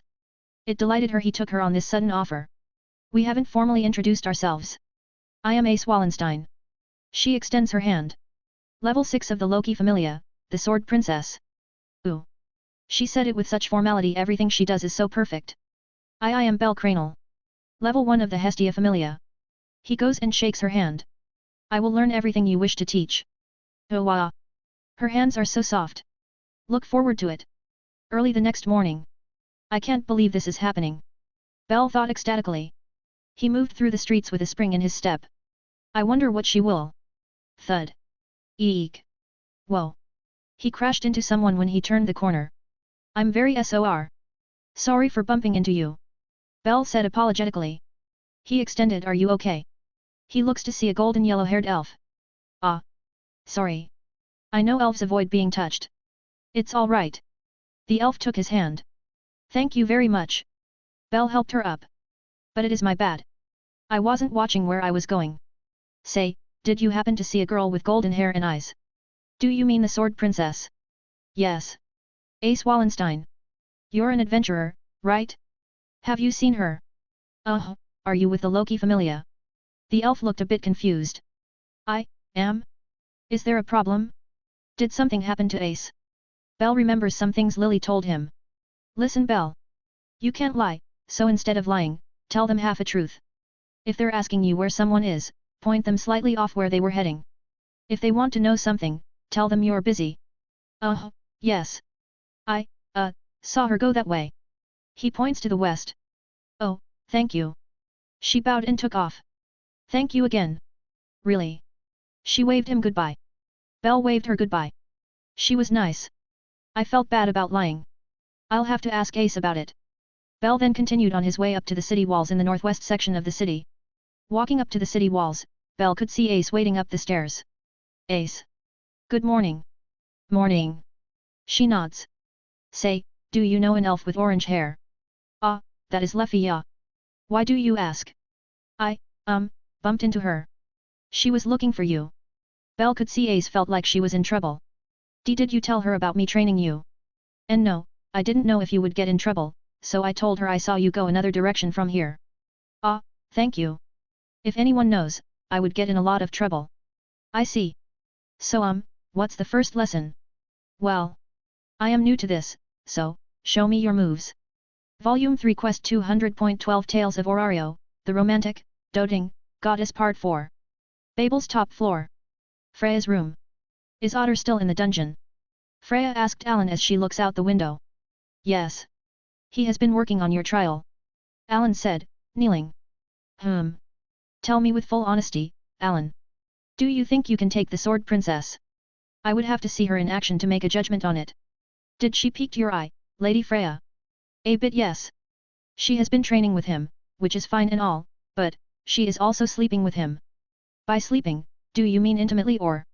The latter. I am a bit jealous she is spending so much time with him. She said while twirling her hair. Should I give her a warning? No. That would be too rash. Buy out all the potato snacks in the city and give the sellers money to not work for a week. The Sword Princess has a love for that food, so take it from her. I will have the Familia work on it. Alan quickly left in a hurry. Ace Wallenstein. Ace, only one letter off from her, and yet I find myself in the same position as you, Artemis. Phew. I guess sharing him won't be too bad. Her soul isn't as unique as Belle or Cirrus, but it certainly isn't normal. A smile forms on the goddess's face. I think I'll go see him at the pub. Freya watched as he would fight with Ace on the wall.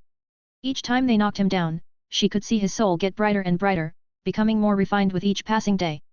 She was happy he was slowly getting closer to his dream, but the fear of the Minotaur still hung on him. One day Otter returned. I have returned, he said, returning to his goddess's side. Right on time. Bell will end his training with the Sword Princess tomorrow when she goes on the expedition. The Minotaur I trained will give him a challenge. I made sure of it. That's wonderful. She gave him a warm smile. But I have one last request from you. Anything you wish, my lady. He nods his head. I want you to make sure you keep anyone from interfering long enough for Bell to slay it. I understand, but what if he still runs away? He won't. He wishes to be a hero and a hero can't let fear bring them down, only embolden them. The next day came and everything Freya wanted to happen happened. Fa ha ha ha. Yes. Keep going. More. More. Keep growing brighter and brighter. It was the same sight as Sirius's soul burning brightly in the face of danger. He holds that potential. HAAA. Firebolt. Firebolt. Boom. Boom. Mruhu. Bell was face to face against the Minotaur Otter had trained. The way he moved and attacked all amazed Freya. Yes. Yes. Keep going. Fight. Fight. Shine more. She didn't think he could fight in such a way, even if it looked to be a watered-down version of how Sirius moved during the Great Feud in a more polished way Ace moved. You will be my ODR. You my love. She knew Bell will make a name for himself. He had the potential, and she was more than willing to help grow it. Volume 3.